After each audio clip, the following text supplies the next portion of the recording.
Hello and welcome to the Surprisingly Sober podcast. I am your host, Taryn. And I am your parasite, Trevor. Because you're the host, I'm the parasite. Took me a second. And we are the Surprisingly Sober Boys, bringing you the Surprisingly Sober podcast. When will we become surprisingly sober men? When we grow the fuck up and stop doing a podcast. Yeah. I just think it's really important that people hear what I think.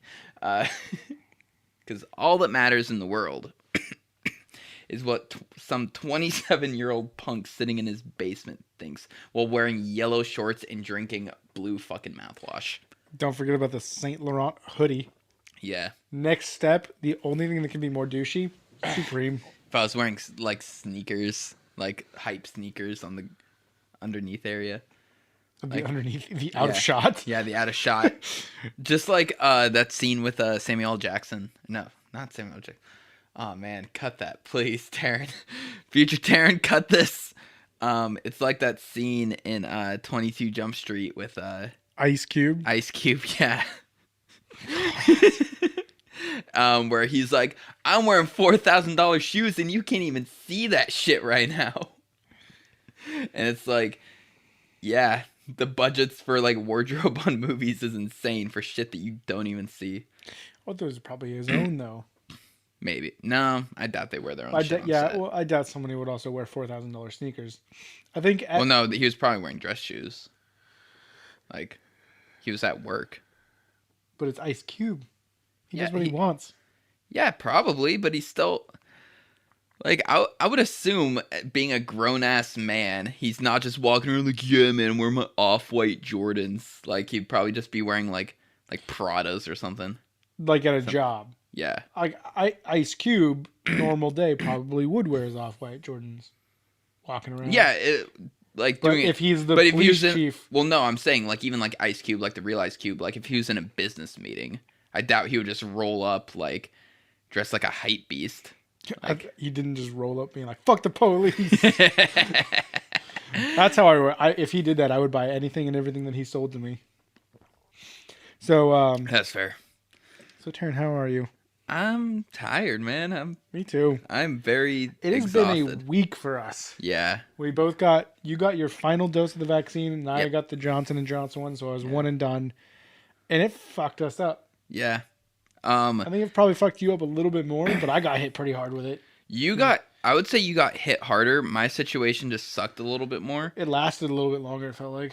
And it constantly was like, all right, I'm going to call out of work tomorrow. And then someone else would call out. So I was like, all right, I'm going in, but I'll call out the next day. And I just kept going in the work until it was just like, I'm better now. I suffered through that effectively. For the second time, because you suffered through it for the first one as well. Yeah. Yeah, no. It was lots of fun for me. Yeah. And everyone kept being like, well, why didn't you call out? Because you called out, dumb bitch. And it's just like, I'm just not going to not have the work be done. Like, I hate those, like, grind every day assholes. Like, oh, the grind never stops, you know? Like, you have to monetize everything that you do. Those people are working for themselves. Even then, like, they're all full of shit. Yeah, they're full of shit, but, like, you can't really do that when you're working for someone else like we are. Yeah. I'm not going to spend 18 hours a day. Yeah, working for someone else so I can then become the person in charge that they put in charge. Yeah. Like, and I'm still not the main guy. Yeah. Like, anyone who thinks you can, like, work up to being a CEO, it's like, that's not a thing. Like, a CEO happens one of two ways. You were already the dude's, like, second in command, like, from the get-go. And then he finally was like, dude, I'm hanging it up. Like, business is yours. And he passes it off to you, or you start your own business. Like, you're never going to be working at, like, a grocery store, being a stock boy, and work your way up to CEO. Like, that's not a thing. But I feel like too many people think they can. Like, that's like... Yeah, I think you're talking about two different things, though. You're talking about like business owner and then CEO. CEO is like a large company. Well, arguably the CEO is the same thing for a business owner, but your average business owner is probably like the CEO, the CFO, and like he's kind of the everything. Yeah. When you think of CEO, you think of Jeff Bezos. Yeah. Like some dude in the Amazon warehouse right now is never going to be a CEO of Amazon. Yeah, like, but I feel like too many people. Who is going to be somebody who went to school, got a bunch of business degrees, masters and whatnot, and a bunch of things, and then is going to be basically handpicked and going to have friends in the right places. Yeah. You know? Dude, just like how when we were in community college together, way back when, they're asking like, what's everyone's goal for being here, basically, and Jesus Christ, one girl was like, she wanted to become a CEO. It's like not how that works. Like you just want to be a CEO. You don't care what it's for. Yeah, like you just want to be. You just want to be a chief executive officer. Yeah, the correct answer is I want a business degree so that I can take my idea and like turn it into a like profitable business. Like that's probably what she meant, but I also think there's a good to fair chance a part of her thinks like, well, once I get my degree, like I can just go apply to be a CEO somewhere. How much you want to bet she's still a fucking Starbucks barista? Dude, I don't know who she is because I don't remember this, but I bet you she's a fucking Starbucks barista. What about that fucking tool bag who was like the like he was like a day manager at a movie theater, and he just thought he was like the coolest fucking person on the face. He was a part-time manager at a movie theater. And he was like, and he had his MacBook, and he tried to argue that with me one day that a Mac is the only way to like write and record music. It's the only thing that professionals use, and it's like GarageBand. No, he probably used like Logic or something. But the rapper? Yes. Okay. Who came many years after Logic, the software, but yes. Well, and then they all came many millennia after Logic. The thinking tool. Thanks, Socrates. Thanks for fucking all those boys. Yep. Yeah, Socrates, the pedophile. The little boy raping pedophile. But it was okay back then, Taryn. Yeah, it's a different time. We don't understand. It's still weird, though. Yeah. Like, whether the law permits it or not, wanting to fuck a 12-year-old. Is it weird that NAMBLA is a real thing, right? What law? NAMBLA. National Association for Man-Boy Love? It was a South Park thing. I saw it on South Park. You're a little bit more well-versed on this topic than me, but I'll keep talking about what I'm talking about for now. Google if NAMBLA is a real thing. Google it. So it is a real thing. I'm saying, like, it doesn't matter what the law permits. It's fucking... like, not okay if someone wants to fuck a 12-year-old. Like, oh, well, it was legal back then. Doesn't matter. It's still fucking weird. Just like people who move places where the age of consent's lower. It's like, you're a pedophile. That's predatory. Yeah. That is, you were seeking it out. Yeah. Like, oh, I heard in Japan the age of consent is 14. So NAMBLA is a real thing. The North American Man-Boy Love Association. It started in 1978. They held regular meetings up until the 90s, where they stopped doing it to avoid local police infiltration. And then the organizers of NAMBLA said that they need to stop also... organizing local chapters, because of police infiltration.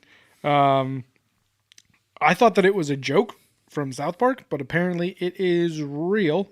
So, I mean, like, I feel like a lot of the jokes made on South Park, Family Guy, and stuff are very much based in truth. Like more often than not. I'd say more so South Park. Well, yeah, South Park's more of a direct social commentary of whatever's going on in the world. Yeah. But I would say, like, early Family Guy did have some smart jokes where, like, you had to kind of, like, look it up and be like, that's a pretty surprising reference, Seth. Yeah. Oh, yeah. Seth MacFarlane is a genius. Seth MacFarlane's great. but he knows what South Park is and he knows what sells. He's like Adam Sandler. Like Yeah. Adam Sandler's a great actor, but he knows he's gonna make more money being Adam Sandler. Yeah. Like he's not dumb. Yeah, he's gonna go make that Jack and Jill movie, Oh God. and it's gonna sell because kids are gonna love it. Oh He's God. gonna make. I mean, Hoobie Halloween wasn't bad. It had some funny moments. I would say I'd Hoobie say it was- Halloween was actually like a top tier Adam Sandler movie. It was. I 'Cause liked it. it was every great trope of Adam Sandler shoved in the one movie, just as a big middle finger to people who didn't like Uncut Gems. Which was Phenomenal. phenomenal. Yeah. Um. That was like a great film. Like Then, it was Oh, what were we talking about? fucking little boys. Seth MacFarlane. That does not fuck little boys. Seth MacFarlane's a good person. He called out Harvey Weinstein a long time ago. Oh yeah, he did. Yeah. A Million Ways to Die in the West was really good Yeah. with Liam Neeson and Charlize Yeah. Theron. That was a really good movie because that was just another thing. It was just like making fun of all those like classic Western tropes Yeah. and like it was super funny. I thought it was a great movie. A lot of people just gave it shit. Yeah. And then I heard that his show, The Orville, Orville, I've heard like is nothing really but good. insanely good things Yeah. about it. I've Like never I watched heard the like first like 4 episodes or so, it's like you gotta trudge through it, but then like once you get past that, it's just like skyrockets up. yeah. Which I feel like is fair. I'd rather a show have a few rocky first episodes to really lay out the foundation Yeah. so that it can be like, 'Cause that's what and it's now let's do this. Yeah. Now it's like, hey, we've laid out all the shitty stuff, got it all out. Now we can pack, we can punch it every episode. Yeah. So there's a new show, I think it's on Netflix, with superheroes and stuff like that. Oh, And it's supposed- Jupiter Ascending? Yeah, it's Is supposed. From what I've heard, it's supposed to basically just compete with the boys. I saw a clip from it, and it was just like a more serious part of it, Yeah. and I didn't really think much of it. So, according to one of my coworkers, it was just a big wet fart, where it's like they spent like literally just the entirety of the first season, 8 episodes, just like setting up exposition of like, and he was like, and it felt like it was a lot of stuff that just didn't matter. Like we don't need to know more about these characters. Like we need to know more about these characters, but for some reason you're just like setting up like all of this story about everyone. And then with Netflix, they'll cancel it because no one's gonna watch it. Yeah, they'll wait till it gets a following, then they'll cancel it. What was one Dude, of your they've done- favorites that they did that too? I mean, they canceled BoJack. I mean, But that I felt like kind of it had a ended- run. It had a good run. Well, it's like 5 seasons too. Usually it's after like the second or 6, I third think. season. 6 seasons. 5 or 6 seasons, yeah. Yeah. But usually they'll like I'm surprised Stranger Things hasn't been canceled yet. I'm not, just because of how beloved it is. Like it, I would say that is Netflix's show in the way of like, what's Netflix known for? Like in terms of originals, the correct answer is Stranger Things. Like yeah, they have other big shows, but it's Stranger Things. So let's talk about Netflix. Fuck Netflix. Why? They canceled BoJack. They didn't. We could have. Yeah, they did. I mean, they did, but they didn't. Yeah. They because didn't you? Isn't the whole thing behind the BoJack Horseman thing like the writers like, hey, Just give us a 1 season notice. yeah, give us a 1 season notice so we can end it. And I Yeah. feel like when you watch it, you're like, this is a complete story arc and it's perfect. The one thing they didn't touch on that they set up, well, there's other things they wanted to touch on too, but I would have liked to see more about Princess Carolyn being a mom and being with Judah. That would have been fucking awesome. And Todd. Todd and his relationship with Maud, because that was the most adorable fucking relationship in the world, and his relationship with his parents. Yeah. Because like they just like they introduced it, and then the end of the show. But I just don't think that Aaron Paul has the acting chops for that. I think he would have done fine. I was just kidding. I'm just giving shit for Aaron Paul because I forgot he was in the Need for Speed movies until I saw a clip from it this morning. Dude, fuck. Who was also in not Need for Speed? Fast and Furious? Yeah, I saw someone in one of them where I was just like, Ludicrous. yes, like it's surprising he's there, but no. It's not because it's the only movie. Oh no I know no him no! from. It wasn't these movies at all. Chris Hemsworth being in Star Trek.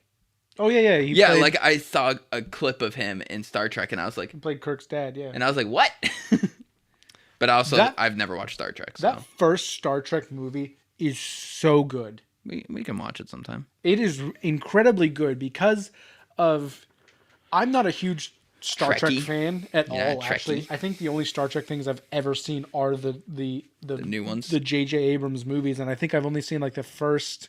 I seen the first one, and then I know I saw one with Benedict Cumberbatch in it. I heard Benedict is amazing in it, but I mean he's Benedict Cumberbatch. Yeah, so the first one is incredibly good because it is the original.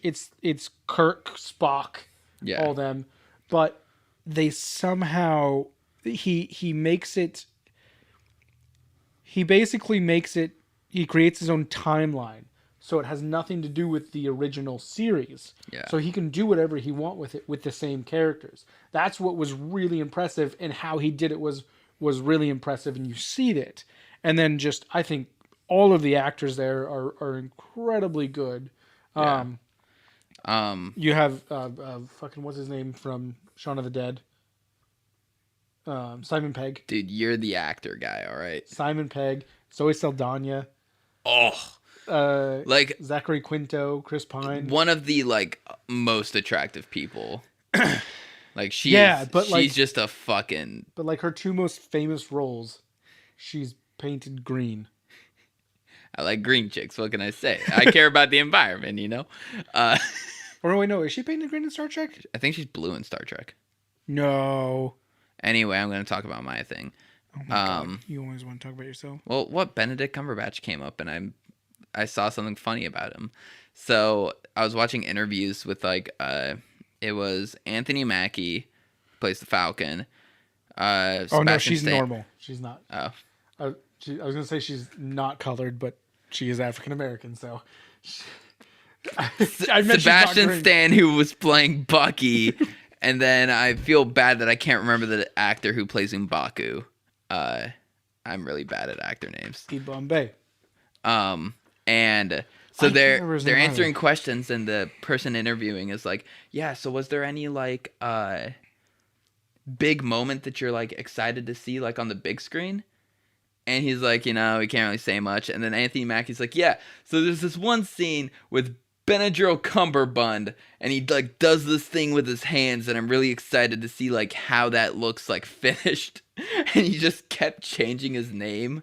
And it's like, I like it when like actors are like in on the jokes that like the fans have. They're just like, I know what your jokes are. Dude, the Benedict Cumberbatch names are the funniest ones. Yeah. Every girl loves him too. Dude, so they asked them like, hey, what would your fans be called? Because like Benedict Cumberbatch has the Cumber Bitches, like what's yours?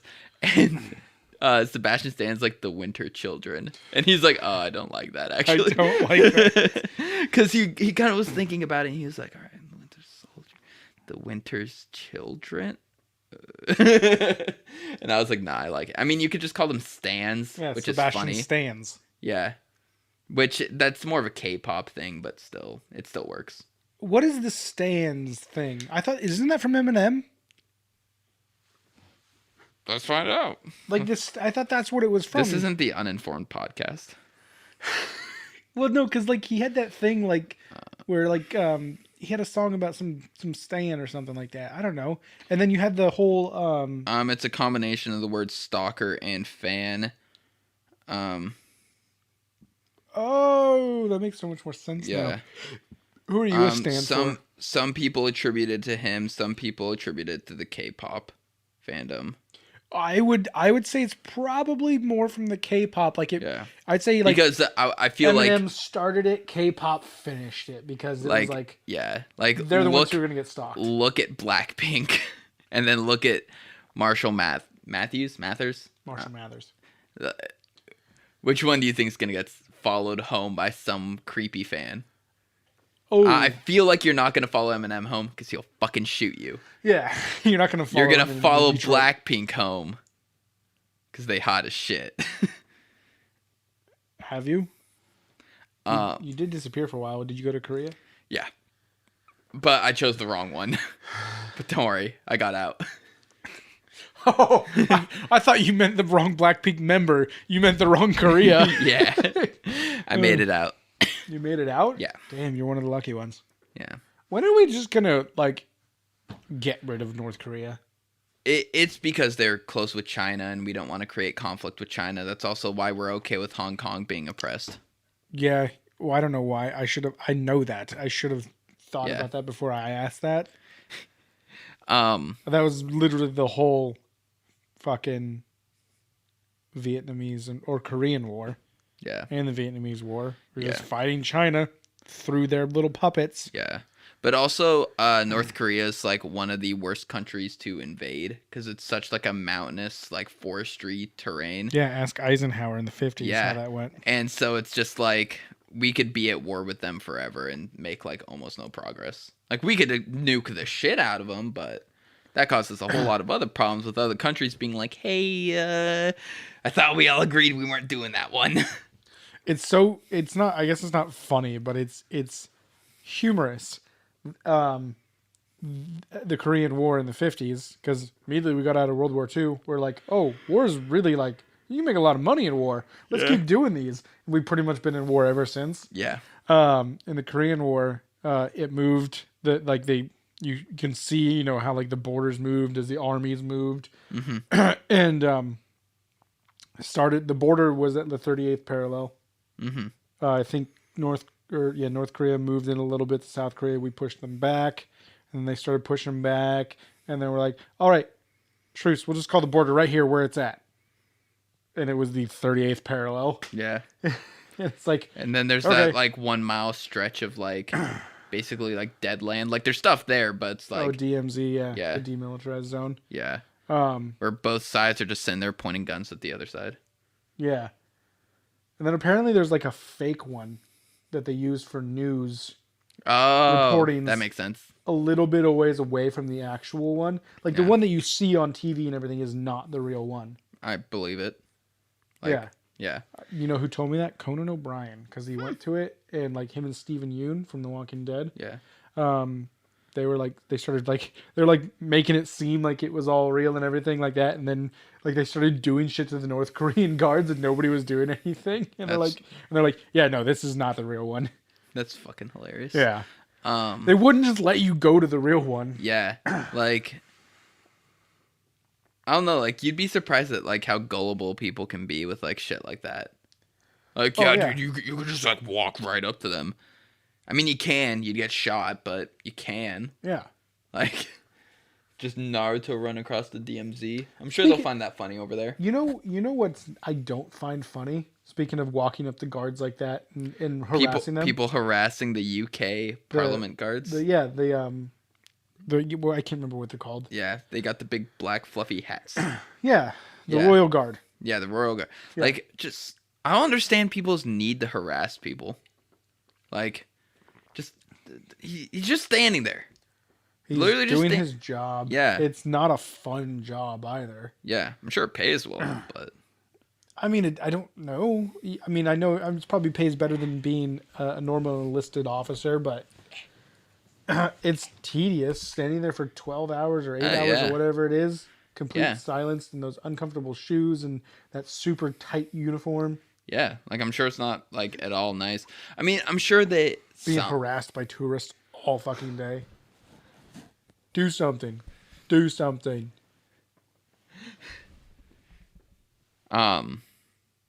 Dude, I saw one person who like kind of went like a bit overboard with one, and the guard like literally stepped back, pulled their gun, and pointed it at them.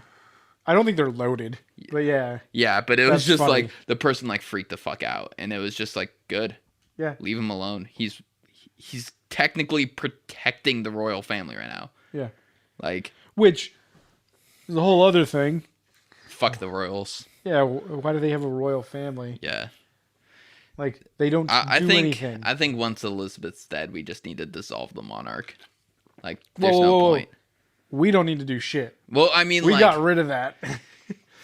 Okay, fine. America needs to colonize the UK. Yeah. Surprise, motherfuckers. Surprise, motherfucker. You about to have a revolutionary war, and you're gonna fucking lose. You're gonna lose your second revolutionary war against the United States. They've lost a lot of revolutionary wars, like one with India. Well, all their other little countries that they've had. Yeah, I don't know. I feel like when you're defending, I suppose, because it's technically their land, on paper, it's not their land, but like they're like, we own you.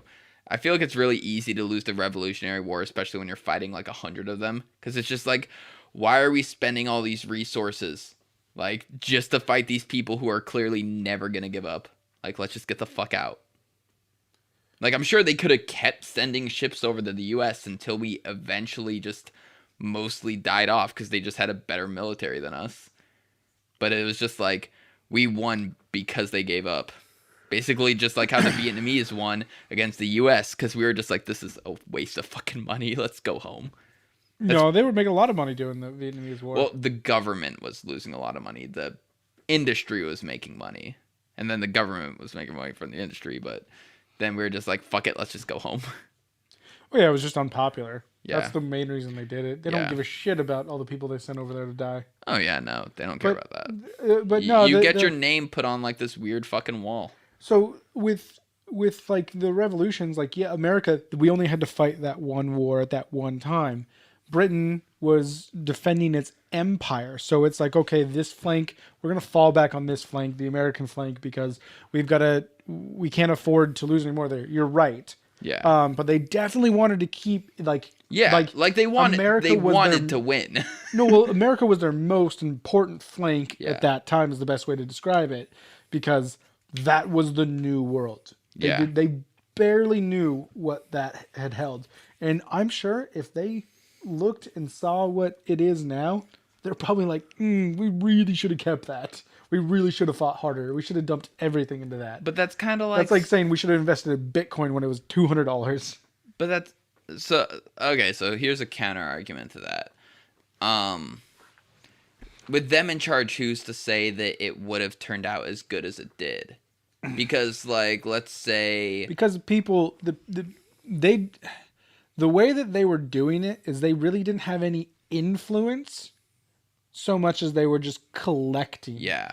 They were kind of letting it do itself, and they were just collecting taxes. But still, like that, it could have changed everything over time if we never separated off and became the United States. You're 100%. But it's like, that'd be like... it's like in my sports. high school girlfriend looking back and like seeing me now and being like, oh man, I really shouldn't have broken up with him. Look at like what he is now. Like he's like super good looking and everything. And it's like, who's to say I wouldn't have kept looking the same way while being with you, because leaving you inspired me to change. Yeah, no, it's like in sports when they're like, oh, if they had made that touchdown, then this would have been a tied ball game. No, because that touchdown would have then led to a kickoff, which would have changed everything. It would have influenced their every plays. Decision. Yeah. Butterfly effect. Yeah.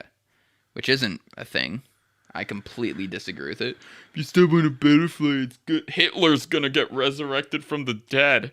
It's like, what the fuck? I've never heard anyone say Well, no, I mean, just like, if you step on a butterfly, it's gonna change all the course of reality. No, well, time travel is theoretical, so... Yeah, but I mean, like... No. But it's just people trying to take a very small theory that... It's not even a theory. Like, that's the thing. It didn't even make it to being a theory as far as I know, because there's not any evidence to support it, because you can't. But it's just like people will just take a semi-smart thing they heard and just like run with it, and it's like you don't actually know what you're talking about. So wait, what is your defense against the butterfly theory? It's because like the idea is if you change anything, it'll have this huge snowball effect, and I don't think like that makes no sense. It's insignificant things happen every day. I could sneeze right now, or I could not sneeze right now. It's not going to change anything. Like yes and no.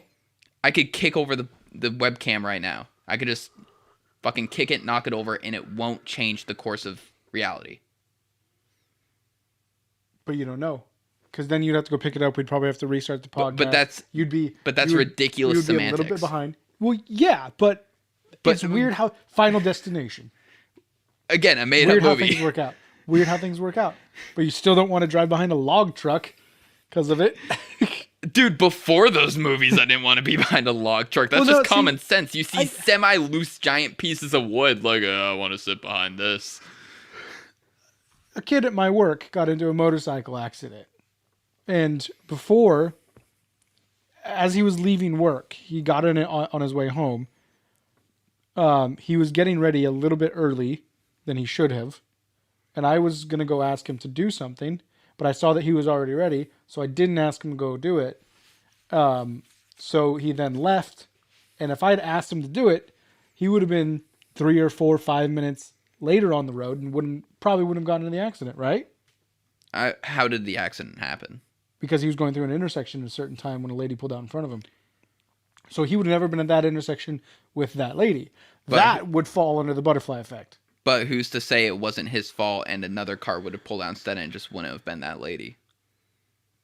How do you know that he didn't have the right of way and he was the one who fucked up at that intersection? Well, and just a person who did have right of way instead of that lady hit him? Well, because there's a police report and he did have right of way. Somebody did pull out in front of him. Okay. They were turning right onto a street that he was going through. But still, again, that's just semantics. Like, literally anything can happen. One insignificant event isn't going to lead to a chain of different insignificant events that become slowly more significant.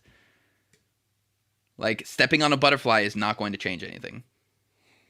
I don't know. It depends on how far back the butterfly is. Nope, it's not going to change anything. Its life is too short, and all it does is randomly rearrange pollen on the flowers.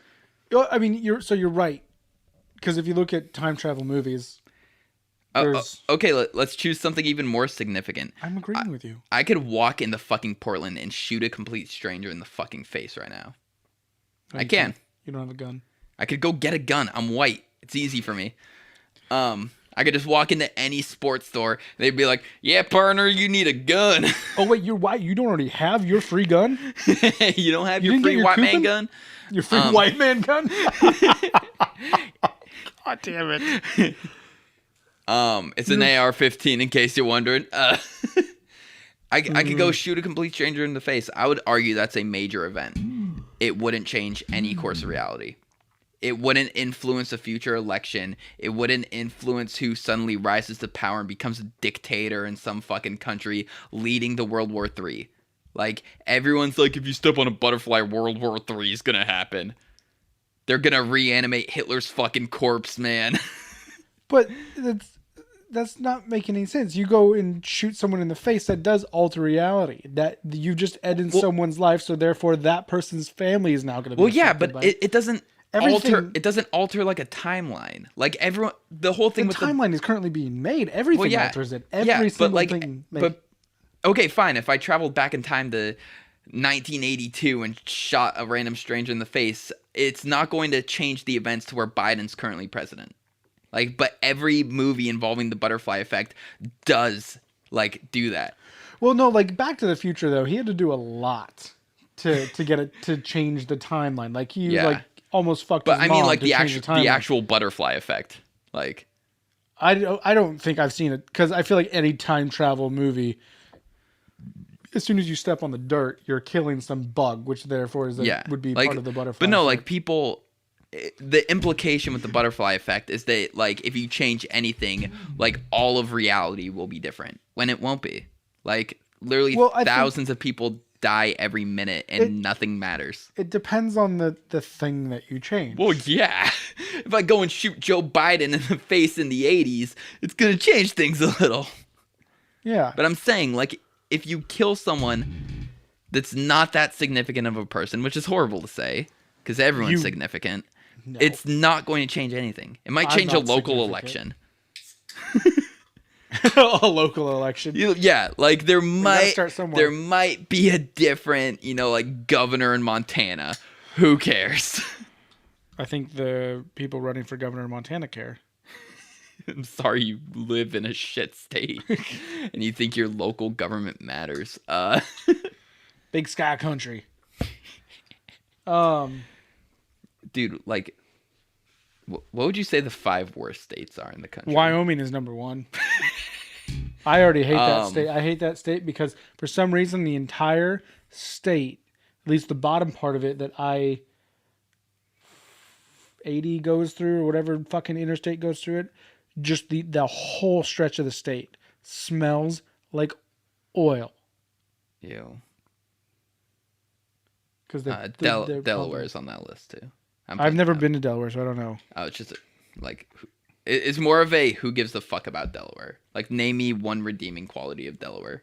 Joe Biden. What about Joe Biden? Is he from there? Yeah. Okay, cool. He's actually from Scranton, Pennsylvania, but he's a Delaware senator. A wet fart was a senator of Delaware. Cool. A wet fart. Yeah. Anyone who's like hyped about Joe Biden is out of their fucking mind. Like, it's cool we have a boring president again. I'd rather back on track. That's the thing. We're back on track. Yeah. We're back on track. We have a dude who's just going to do what the banks tell him to do. He's going to slowly push us into another war we shouldn't be in because we can get more money. He's pulling us out. Huh? He's pulling us out. Of one. And then we're going to just suddenly be like, oh, yeah, we have some troops in Syria now. We're not technically in any wars. Haven't been in a war since World War II. Legally, we're still at war. No, because Congress has never declared war. Well, there's a war on terror, but that's actually still not technically a war. It's just a propaganda thing. Yeah, it's a propaganda thing for a power grab of oil. Yes. That's why I can't wait till barrels of oil are measured in Dogecoins and not dollars. Oh, my God.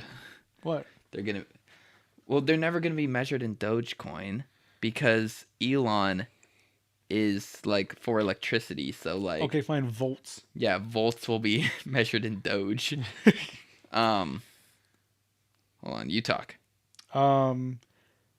So 5 worst states. Oh yeah. Wyoming definitely number 1. You putting Delaware up there? I'm putting Delaware up there. I've heard a lot of bad things about Connecticut. I heard that actually most like big companies have headquarters in Connecticut for tax loopholes, and it's just a big giant place for the rich to live in and then go work in New York. So Connecticut is just a tax loophole state. So I'm going to put Connecticut in there as well. I'll take that. Oh man. So now we've just got 2 countries that we just don't like, and we have one that's just awful in Wyoming. Okay, no, we did declare war on both Afghanistan and Iraq. Really? The Afghanistan one is still going. Oh, okay. The Iraq war ended in 2011, apparently. Okay. Bug. So where are we at? We got Wyoming, Delaware, and Connecticut. Cool. Connecticut. Virginia. I can't. Ooh, Virginia's a good one. Well, so that's the thing though, is Virginia is a great state, but it's also just not. Yeah. And my main reason for not liking Virginia is because they over-police. I don't know much about that. So, okay, so I'm going to learn you something. I hate it when people say that. Yeah, that is the worst fucking sentence. Old people say that all the time. I'm going to learn you something. Put that in the fucking trailer. I'm going to fucking push you down a flight of stairs. I'm going to learn you how to fall down a flight of stairs. Yeah. So, they over-police. So I'll start with this. They have a stretch of highway called the $1 Million Mile because they write so many tickets in this stretch that they make so much money off of it, off the stretch of the freeway, the interstate that goes through there.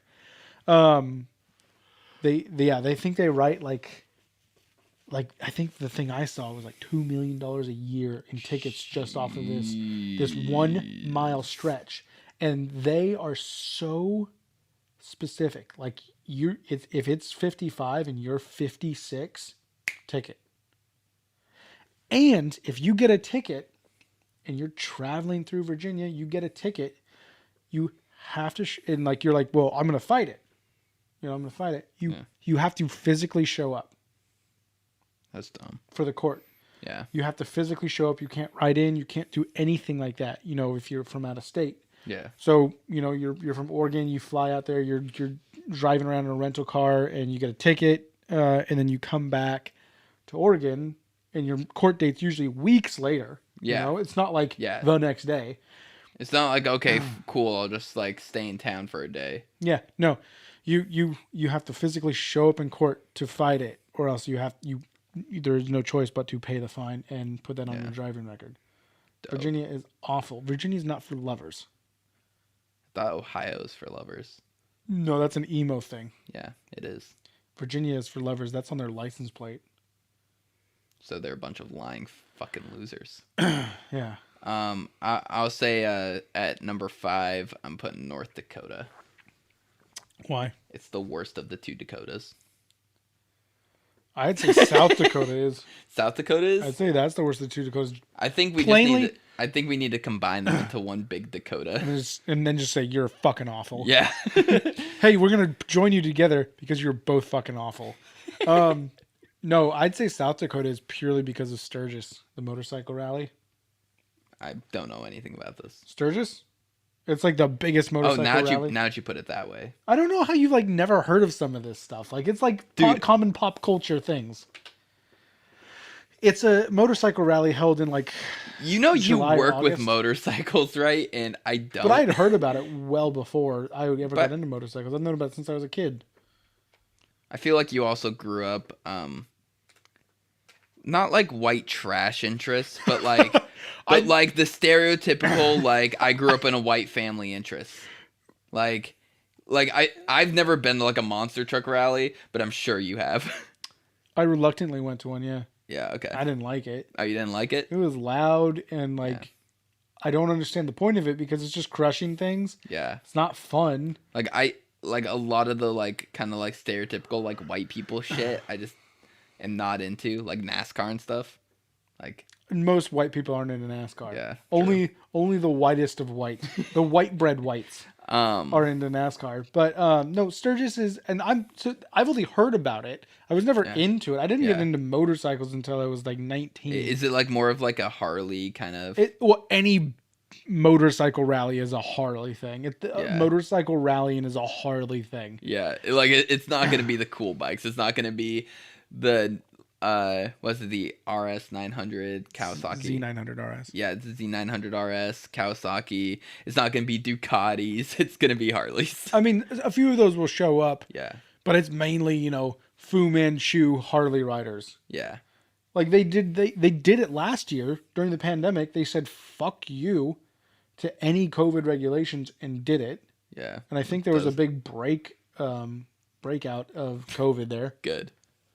As well with gonorrhea and syphilis and chlamydia and all the good ones, that are usually come with Sturgis. Yeah, it's just a bunch of fucking delinquents. Like you can't really spread herpes at this because everyone already has it there. Yeah, like that's why everyone goes. Yeah, it's more of a herpes rally than a motorbike rally. It's kind of like when you I'm trying to think of a good example, like you're there doing something but you say it's something else to make it not like seem like it's about that first thing. You're getting a massage, like, but you're actually getting a hand job. I was thinking more of like organized racism being hidden as religion. Yeah. Or sexism. Like I was homophobia. I was talking to someone at work about like I don't understand how women are religious. Like literally no religion, no like recognized older religion like is supportive of equality. Okay, here I agree with you in the sense, but then I can also explain to you why. Why do people who are abused stay with their abuser? It's easy. Well, it's easy, and they've been brainwashed in ways. Stockholm. Yeah, it's Stockholm, like Jehovah's Witnesses. Yeah. That is one of the most patriarchal religions I've ever seen, of the Christian religions. But not and like the women are very like, you listen to the husband. He is the one. He is just below Jehovah. And you do what he says. And they are completely 100% okay with that. And it's just brainwashing. That's fucking insane. I mean, like, yeah, you could be like, the Temple of Satan is actually very about quality. Yeah, their religion's also like 8 years old. No shit, they have like up-to-date views on equality. Can we stop creating religions? I thought we were done with Scientology. I thought that was the last one created. Nah, man, Temple of Satan. It's literally just atheism, but with a tax write-off. Scientology. Well, no, Scientology is a money grab. Wait, does Temple of Satan already have their tax exempt status? Yeah.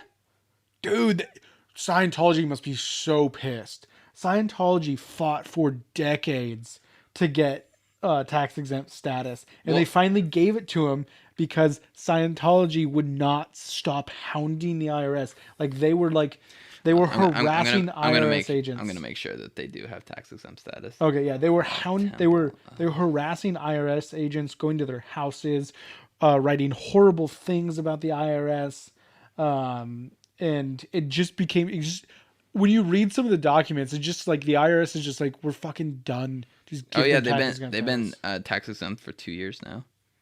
It only took them 6 years.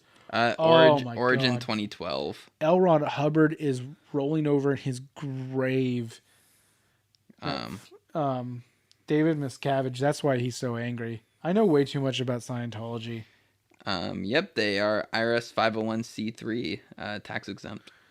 I know that exact 501c3 because I heard David Miscavige say it when they got it. Does Portland have a chapter?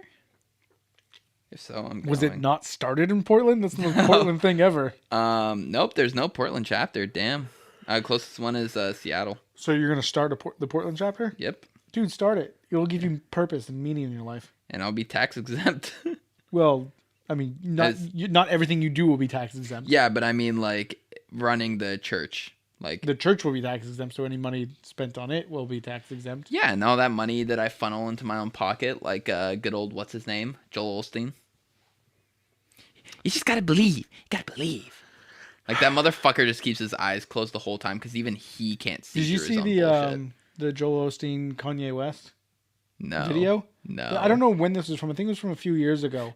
But you just look at that. That is the most narcissistic. Like that is pure concentrated narcissism on the stage, with Joel Osteen and Kanye West up there. Yeah. So funny too because like Joel Osteen will start talking, Kanye will shut him down. Like no. I'm talking. Let me finish. Let me channel God. It was awful. That is fucking hysterical.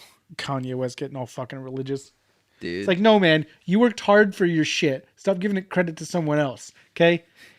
I don't agree with everything you do, but some of your music is good and you worked hard for that shit. Yeah. You know? He built himself up. Yeah. Like he was a producer for shit and then he was in debt and then worked his way out of it, like millions of dollars in debt. Yeah, hundreds of millions of dollars in debt, which that's something that pisses me off. We talked about this off podcast. Like a bank won't let me go hundreds of millions of dollars in debt. Why does it let like famous people and rich people go hundreds of millions of dollars in debt?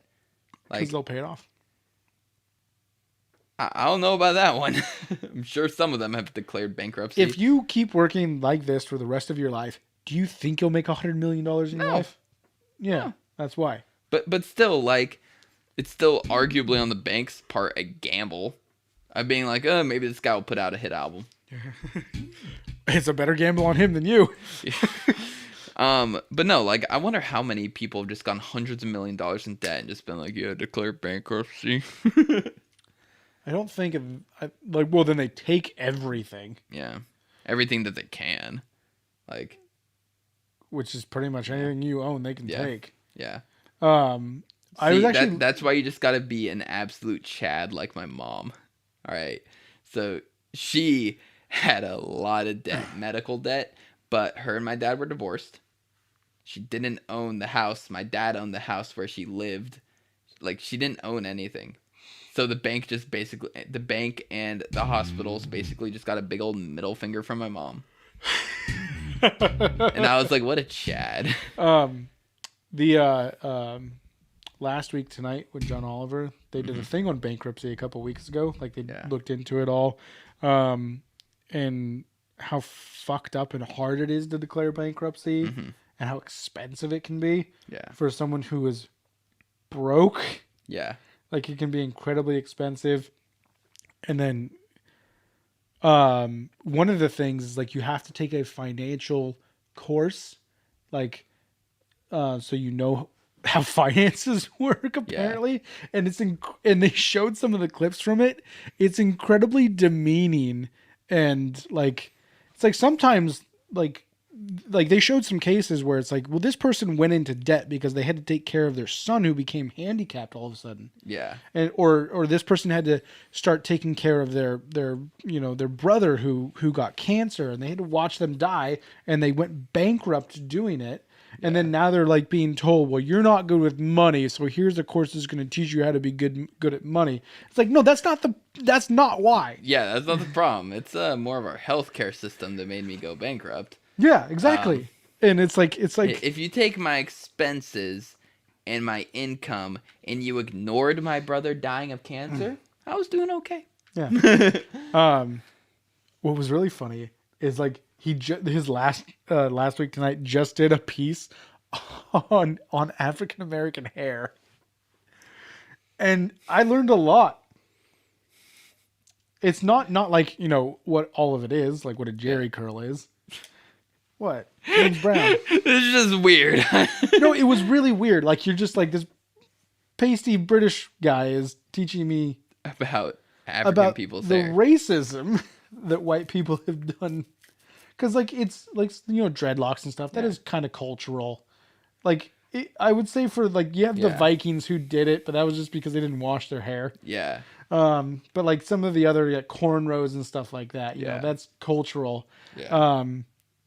Even and dreadlocks are too. Yeah. Because they do them correctly. Let's put it. Let's say that, because when you see a fucking white girl with dreadlocks, it's like, wash your hair. Yeah. Then you see. Honestly, though, like a lot of black people I've known in the past, like their dreadlocks are like super dirty, and it's just like, come on, man. Like, yeah, it looks pretty cool, but come on, man. They were talking about the like there was that wrestler who had to cut his dreadlocks a year or two ago, or else he had to forfeit the match, even though there was nothing in the rules against it. The ref made him do it.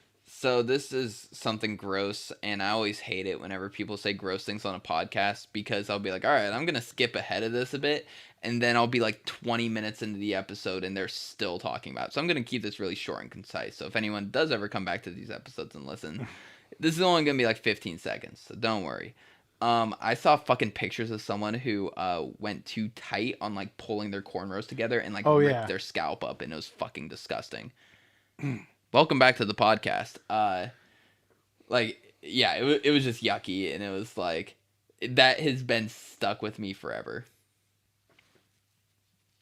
Yeah. Yeah. So they sacrifice a bit for cool hair. I'll give them that. Yeah. Like, but it was just like and how incredibly difficult it is to find someone who can work with their hair. Yeah. Like you have to go to a black barber. Like, fucking Karen down at the salon isn't gonna know what to do with your hair. Well, apparently this one actor did an interview, and he was talking about how like the first time he went onto a movie set, he's like up there and he's like, oh cool, and then like go to hair and makeup, and he's like, oh sweet, I'm gonna go there, and then like the lady didn't know what to do, so she just sprayed some water in it and like combed it, and that didn't work. Like it made it like lay down and not do its poofy thing that it's supposed to do. Not an afro or whatever. It wasn't an afro. It was just supposed to be like, it ruined it.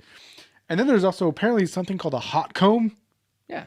That they have to do. That's common with white people too, like hairstylists anyway. I've never heard of that. Dude, I think the extent of your hair care knowledge is a blow dryer. I know about teasing. What, because you watched Motley Crue's movie, The Dirt? No. They teased the shit out of their hair. Everyone did in the 80s. Yeah, that's what I'm saying. How they got it all poofy. Yeah. No, dude, this one girl I briefly dated, like, I'd only seen like her hair done. Yeah. And she would usually have it like pigtails like going back or something. Like she usually just had it like kind of tied up in some way. And the first time I stayed the night at her house, and it was like kind of like poofed up, like not like a fro, but it was like, you know, like poofed out. And I was like, I'm not gonna lie, this is like fucking adorable, like getting to see the like two contrasts. Because with white people, when you just like wake up in the morning and like, you know, like you had your hair like done like style and stuff, then you just wake up in the morning, it just looks like shit. Like, you know, It's always the weirdest. yeah, Like, it's why kind of would like it, it's why would it going do all that? over the place. It's messy. It's a little greasy. It's kind of gross. But like her hair in the morning, it was just like, this is like adorable. I love this. Like, can you have that all But the then time? it didn't work out, just like all of my relationships. Okay then. If I How are would- you? How are you doing in the dating world? I get a few matches every day, but I never actually make a connection with anyone. Wow, that sounded really sad. Too Yeah. bad I don't give a shit. No, like I matched with a couple girls today, and I just haven't even messaged them. I don't know. It's kind of really mentally draining right now, dating, and I'm kind of gonna take a little mini hiatus again. I don't know. It's just hard for me to care, especially because I'm still hung up on my ex. So it's like I don't even think that's fair to whoever I might be talking to. Like, I mean, it's not. yeah, it's not like literally at the drop of the hat. If my ex was like, "Hey, let's get back together," I would just cut this other person off. I mean, that's also incredibly unhealthy. But yeah, I mean, how's it unhealthy? I mean, it ended. Yeah, because we moved. Yeah, but then you've also tried to get it back, and that didn't really work? It's kind of hanging in the air right now of trying to figure out the logistics of actually dating, of like what would dating look like now, because their work schedule is very chaotic in a lot of ways, and then mine is just very packed. So it's like, how would we go about seeing each other? I mean, So I don't think you could see anyone.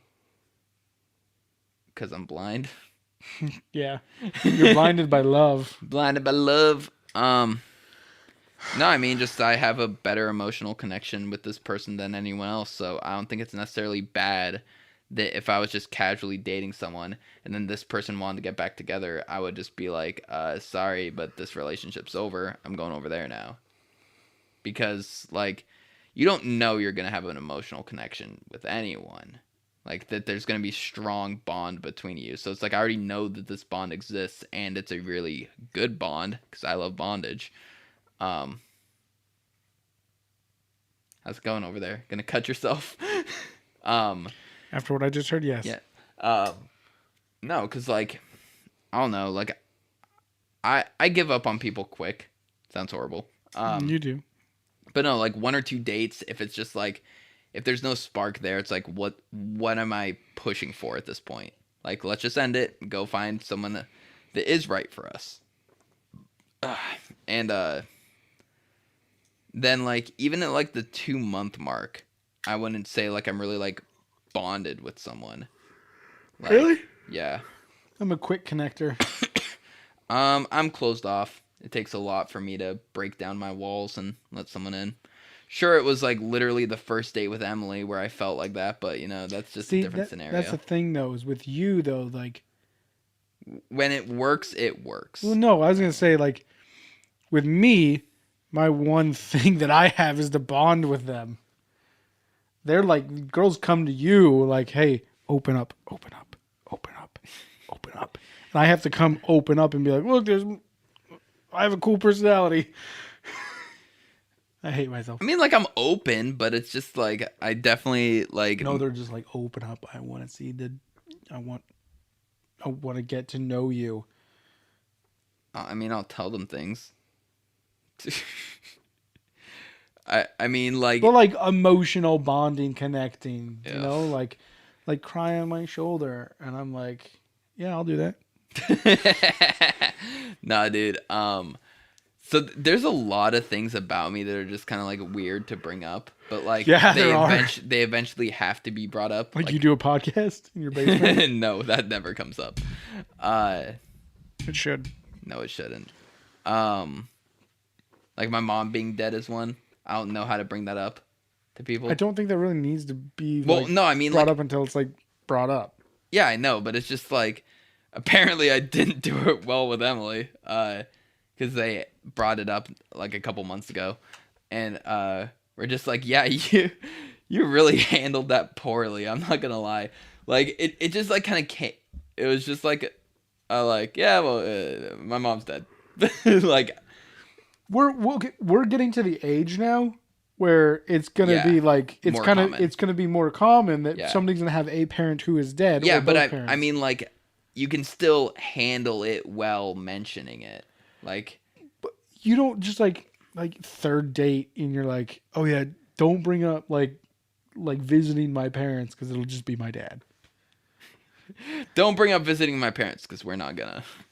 Yeah, I mean we can, but you gotta bring flowers. Dude, like the amount of people like this past week. Are you doing anything for Mother's Day? No. Why not? This is weird. That's all you should say. You should just be. That's all you should ever say is like, this is weird.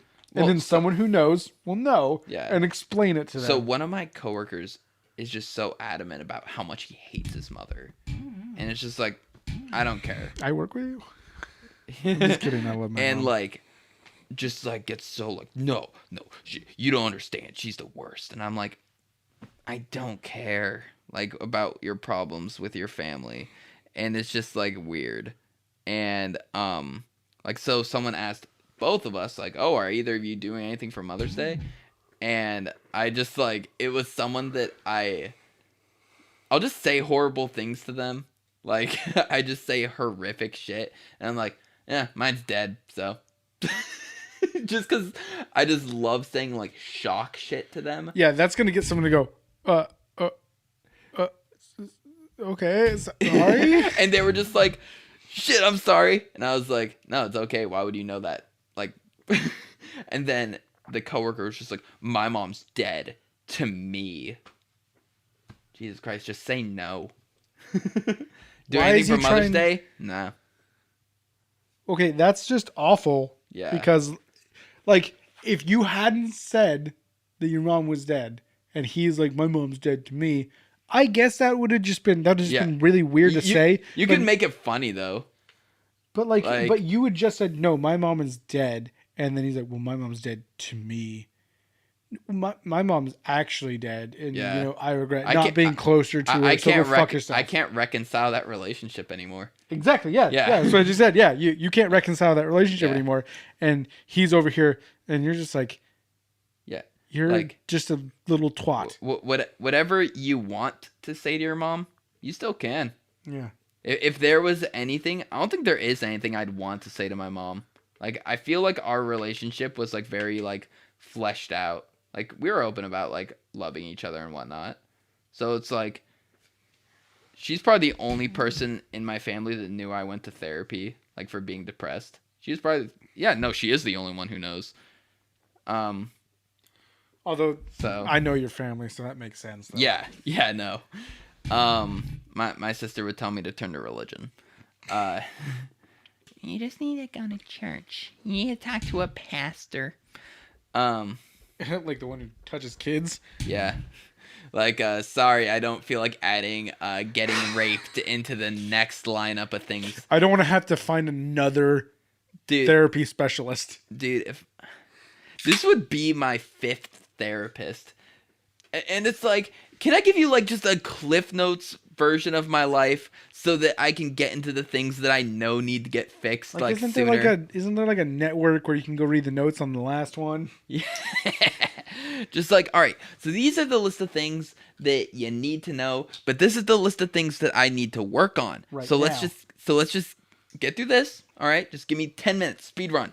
Then we'll get to this, and then we can work on this shit. I need to go for the first time. I really need to like actually make an effort, but I'm just so fucking tired all the time. The only time I can make calls to set up appointments is during the day at work, and I don't have time. And also, like, that would just be weird. Like, your boss would just look over you. Oh, who are you on the phone with? Just like probably just like asking casually, not trying to be like, who are you on the phone with? Huh? And you'd just be like, oh, setting up an appointment. Oh, what for? You feeling sick? Therapy. Gay. And then walk away. Yeah, my work, yeah. Yeah, exactly. That's why I said it. So someone on Reddit made a post that was like, why caring about men's feelings is important, and it took like a bunch of instances where like it would be the same girl in the two pictures being like, I wish men were like more open and like emotional with me. It's really sad that like guys have to be so closed off. And then it'll be like another tweet that would be like, I love it when men open up about me so I can use that as ammo in our next argument. And it's like, that's why guys are really closed off about their fucking emotions. It's because like for whatever reason people think like a guy's being vulnerable, I can use this against them in the future to suit my needs. Like dudes can't be vulnerable. Like dudes can't be vulnerable because sometimes how they feel will be used against them. And also I feel like also not all your emotions and vulnerabilities are valid. Yeah. Nor do they need to be expressed. Sometimes when I'm having an emotion, I deal with it myself internally. Yeah. That is how I deal with it. Pushing it down. No, not pushing it down. Like I just think in my head and be like, hey man, maybe you shouldn't feel like this because, you know, that person's going through a lot and, you know. Oh, no. Never do that. Never think that person's going through a lot, so I shouldn't be feeling this way. Well, no. I'm just like, hey, you're getting like really angry at this person and they're going through something right now. Okay. And that's like, fair. You know, I thought you meant like I shouldn't be sad. There's kids in Africa. It's like no, that's an incredibly toxic way to think. No, like the guy at my work that I keep having to fill in for, like that he'll have taken like since the pandemic started, he'll have taken 3 months off, and 4 months off, and I've filled in for him, and I've been the only one asked to fill in for him. Yeah. But granted, each time was a very valid reason. So I'm not angry at him. I'm angry at the situation that I keep getting put in. I'm the only one being asked to be put in the situation. Yeah. So each of his times where he's had to take time off have been incredibly valid reasons. Yeah. I'm going to say one of them maybe not, but it was the beginning of the pandemic and nobody really knew what was going on. So I'll say that it was. But no, like, dudes definitely can't be like vulnerable around like most people. No, that's like, the thing. My ex was always like, be more vulnerable. She was very #woke. And then whenever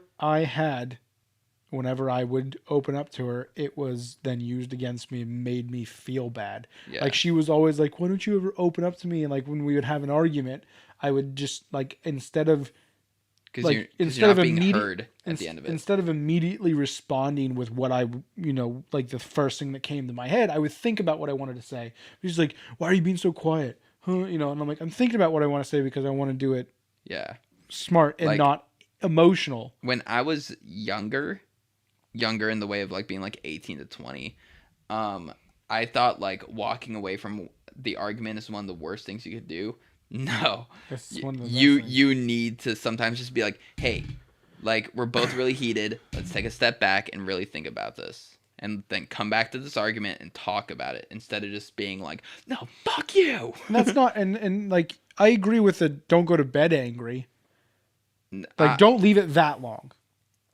Don't leave it that long. I don't think there's anything wrong with going to bed angry. I don't like going to bed angry, especially if you guys are like sleeping in the same bed. I don't like that because that just makes cuddling weird. Well, I guess in a lot of my more mature relationships, I never went to bed angry. We just went to bed indifferent.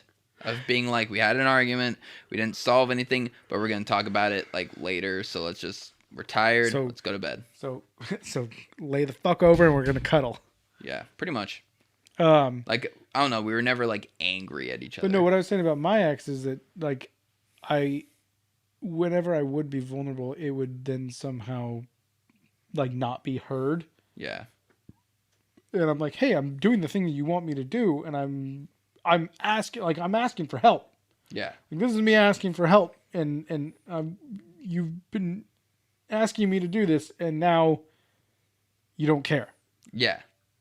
And I'm like, because now it's inconveniencing you, and you feel like you're going to lose the argument in a way. I feel like it's a lot of it. Yeah, no, that we all want to win the argument. yeah, yeah. And the second you have to kind of like side with me, it's like you're feeling like you lost the argument now. I feel like it's a lot of it. As soon as, and that's one thing that I've learned, and that's why like I think about things before I say them, not on the podcast, but like in arguments. Is that like you have to put aside the winning and losing thing because it's not that. It's not. You should never think about it as arguing with like each other. It's not you versus them. It's the two of you versus a problem. Yeah, that you both are looking at differently, and you need to talk about it. And, and it's don't ever like you need to put the winning and losing of it aside, to then actually fix the problem. Because it's usually never anything. I thought because my boss texted me, it's probably going to be something important. This is what my head boss, just texted me. Females always say, I can't cook. My mom never taught me. Yeah, your mama didn't teach you to suck dick either, yet you're a blowfessional. What? My boss is fun. And your boss is a she, so she can say that. Yeah. So she could trash women all she wants. Your mom didn't teach you to cook, but she also didn't teach you how to suck dick. Oh. Yeah, no. So I think we should both, after this, go online and hunt for therapists. We can't get the same one. I feel like that's a rule we need to make. It's kind of like dating on Tinder. Girlfriends? We can't gun for the same one. Yeah.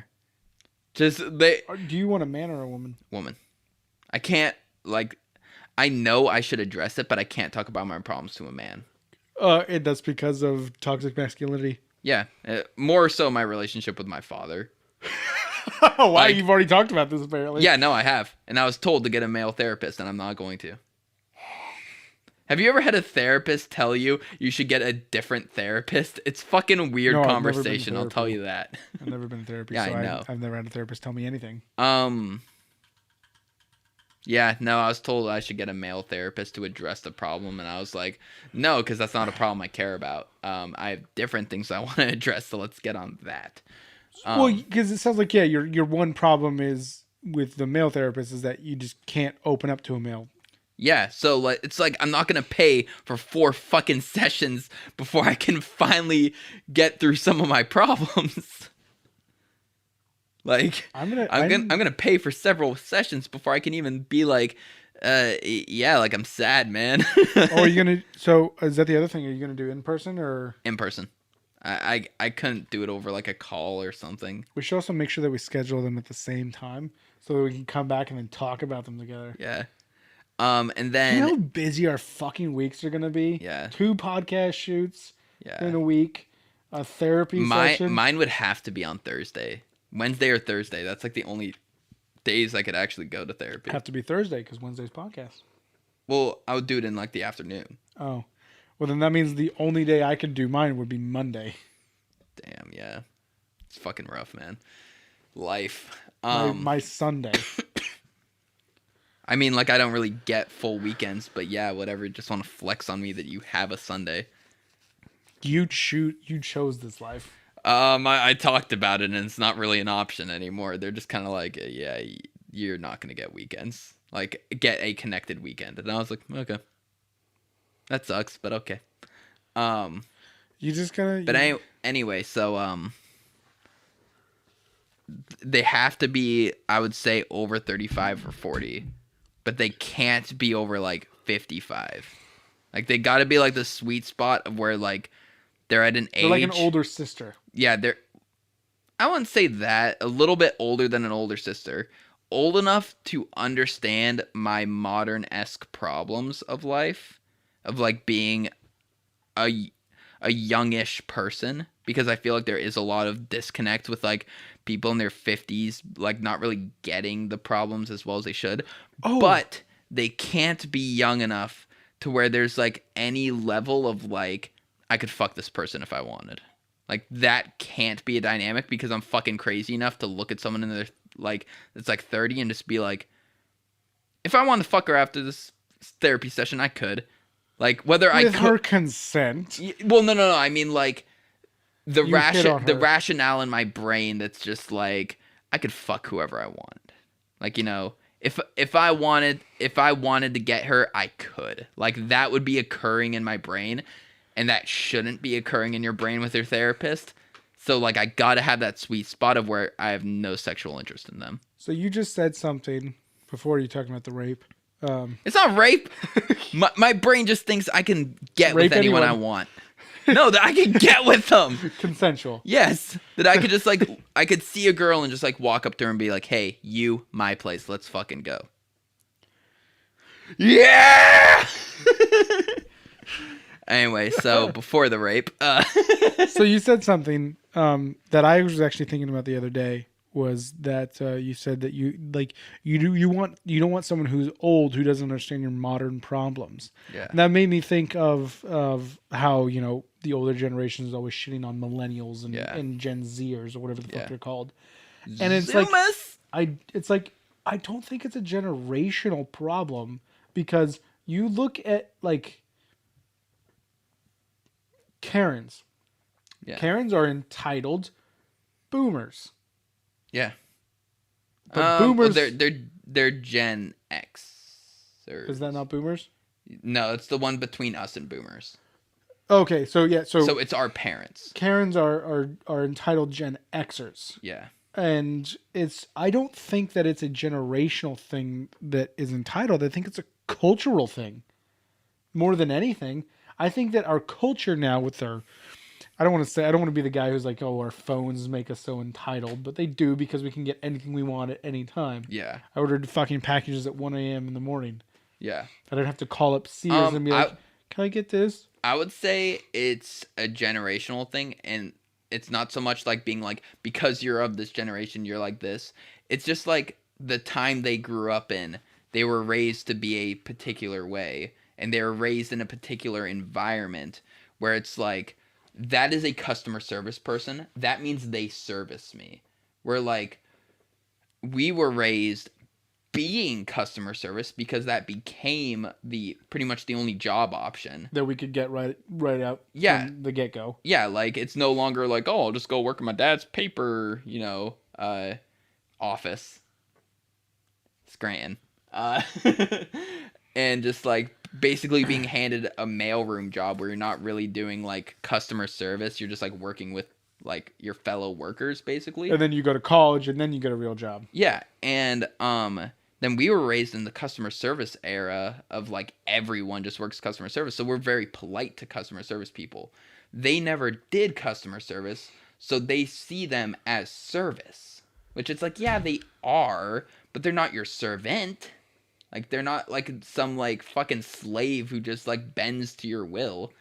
And so I feel like it is a generational thing, but not in the way where people are like, this generation is this. It's like, no, they were raised to be in a particular environment. And the environment changes over time. I just see it as a cultural thing, because so many people now expect 2-day delivery on everything, you know? They expect all this, like I see it at my work, you know, people just expect this, like they just come down and like, can I get an oil change? Or like, do you have an appointment? Like, no, it's fucking 5 minutes before we close. Fuck off. And it's always different ages and shit like that. Like, it's like, well, I wouldn't say that's kind of a cultural thing, but that's just a development of the times thing. Like, yeah, shit got faster over the years. Yeah, cultural, yeah. I wouldn't say that's cultural, though. Well, if it's everywhere. Most of our, well, the world culture. The first world culture, I suppose. Yeah. No, yeah, because Jiffy Lubes are everywhere. Yeah. There's not Jiffy Lubes over in Delhi. I mean, I prefer New Delhi. Huh? I think it's New Delhi. I think there's two different types. I think there's Delhi and New Delhi.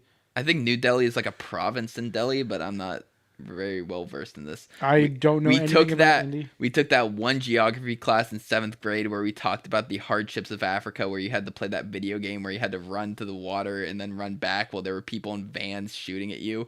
Very weird game to have 7th graders play. Oh, that was because for some reason our middle school was doing that thing on Darfur. Yes, that's the kind. Yeah, and Darfur is not India, but yeah. Delhi is in India. Oh, I thought that was an African nation. No, Delhi is in Dude, India. do you know what still blows my mind? That the world? That Egypt is African. Like, you don't think of it that way. It's on the Mediterranean. It's right next to Israel and Saudi Arabia and all that. But it's Africa. It is Africa. Yeah. It's where the just like how the Nile. Middle East is Asia. But you don't think of it as like, oh yeah, those are Asians. I mean, technically most of Russia is Asia. Yeah. And you don't look at them and like Asians. Like when they are. You go to parts of it, you're like Asians. Yeah, but you don't look at like someone from Saudi Arabia and be like, you know, like you're not going to use a racial Asian slur against them. Like, no, you'll just use a Middle Eastern slur against them. Yeah, but they are technically Asian. Yes. Yeah, but they're that. Yeah. So continents are too big. No. So we need more continents. I'll put in a word with the UN. Ewan McGregor's like long way motorcycle trips that he's done. He's done long way round, which went through Asia. I thought you meant Conor McGregor for a second. I was like, he did one too. Yeah, it's a McGregor thing. Yeah.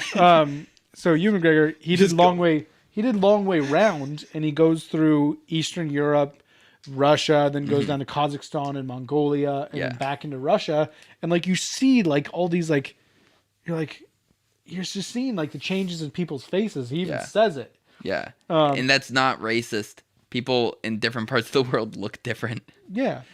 And then when he's doing the when he goes long way down, you know, he goes from Scotland down through Africa. He goes through Cairo and Egypt, and you're like, okay, these people have more in common with Middle Easterners. Yeah. You know?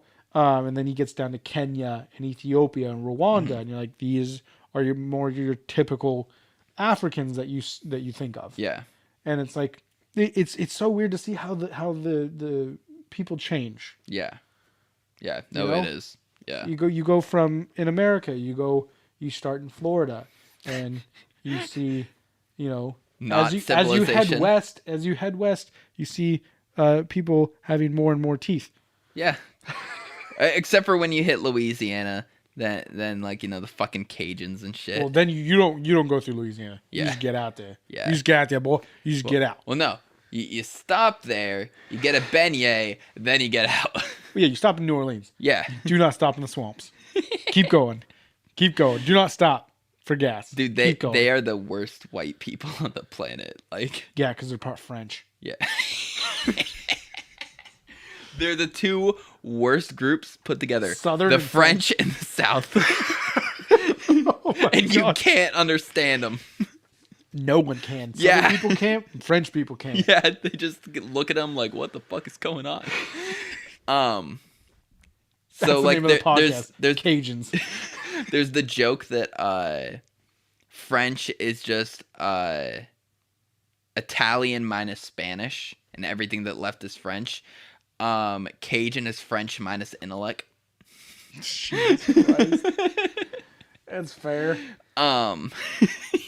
That is fair. It's like when you hear a Cajun talking, it's like you took like a wind-up toy that's a Frenchman and wound it up and like so far past it where like you broke it, like you went farther than you should have, and let it go, and it just starts going. See, like, it sounds like you switched their teeth and their tongue, and they're just like relearning how to talk.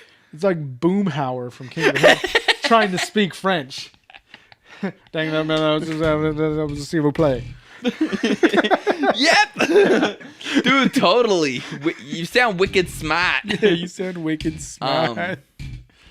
Oh, that's in my Tinder bio that I'm wicked smart. Spelled just like that too. SMAHT. Wicked, like the play. What were we talking about before Egypt? Mambla. I'm trying to remember what accent it. Oh yeah, Nigerian accents. Oh fuck. That was my vibrator. Sorry. Nigerians have the best American or not American English accent out there. Like when they speak English, like their voices are just fucking so pleasant. And I put them right next to like West Coast accent in the way of sounding articulate. Like they just are very well spoken people. You know who has the worst English accent? The South. South Africans. Oh yeah, they do. The white South Africans. Yeah, the white South Africans are the worst people on the Elon planet. Musk is South African. Yeah, my statement still stands. He is his accent is awful to listen to. I do not like it. Yeah, and his face is awful to look at. I hate He's him. a good-looking guy. He looks like a cunt. He looks pompous. Like you look at him and the word pompous immediately comes to my Like brain. a white South African. Yes. Like, have you seen Oscar Pistorius? Looks the same way. Except minus the legs. I think you can look pompous without legs. Like if you have like nice things and you don't have legs, you're privileged. He thought someone was breaking in. No, he when didn't. He didn't think someone was breaking in and heard his girlfriend and shot through the door. Yeah, no, he just shot her. Yeah. She was fucking a rugby player and he shot her. Yeah. Yeah. You want to know why he shot her through the door? Because she was fucking rugby Because he player. couldn't kick it down. Yeah. He would have got stuck in the door with his Get blades. those stabby legs that like that one girl had in. Yeah, he gets Kingsman. stuck in the door. You still can't kick the door down. Well, just You got to blunt put force like a it. tennis ball on the bottom of him. You like on a walker.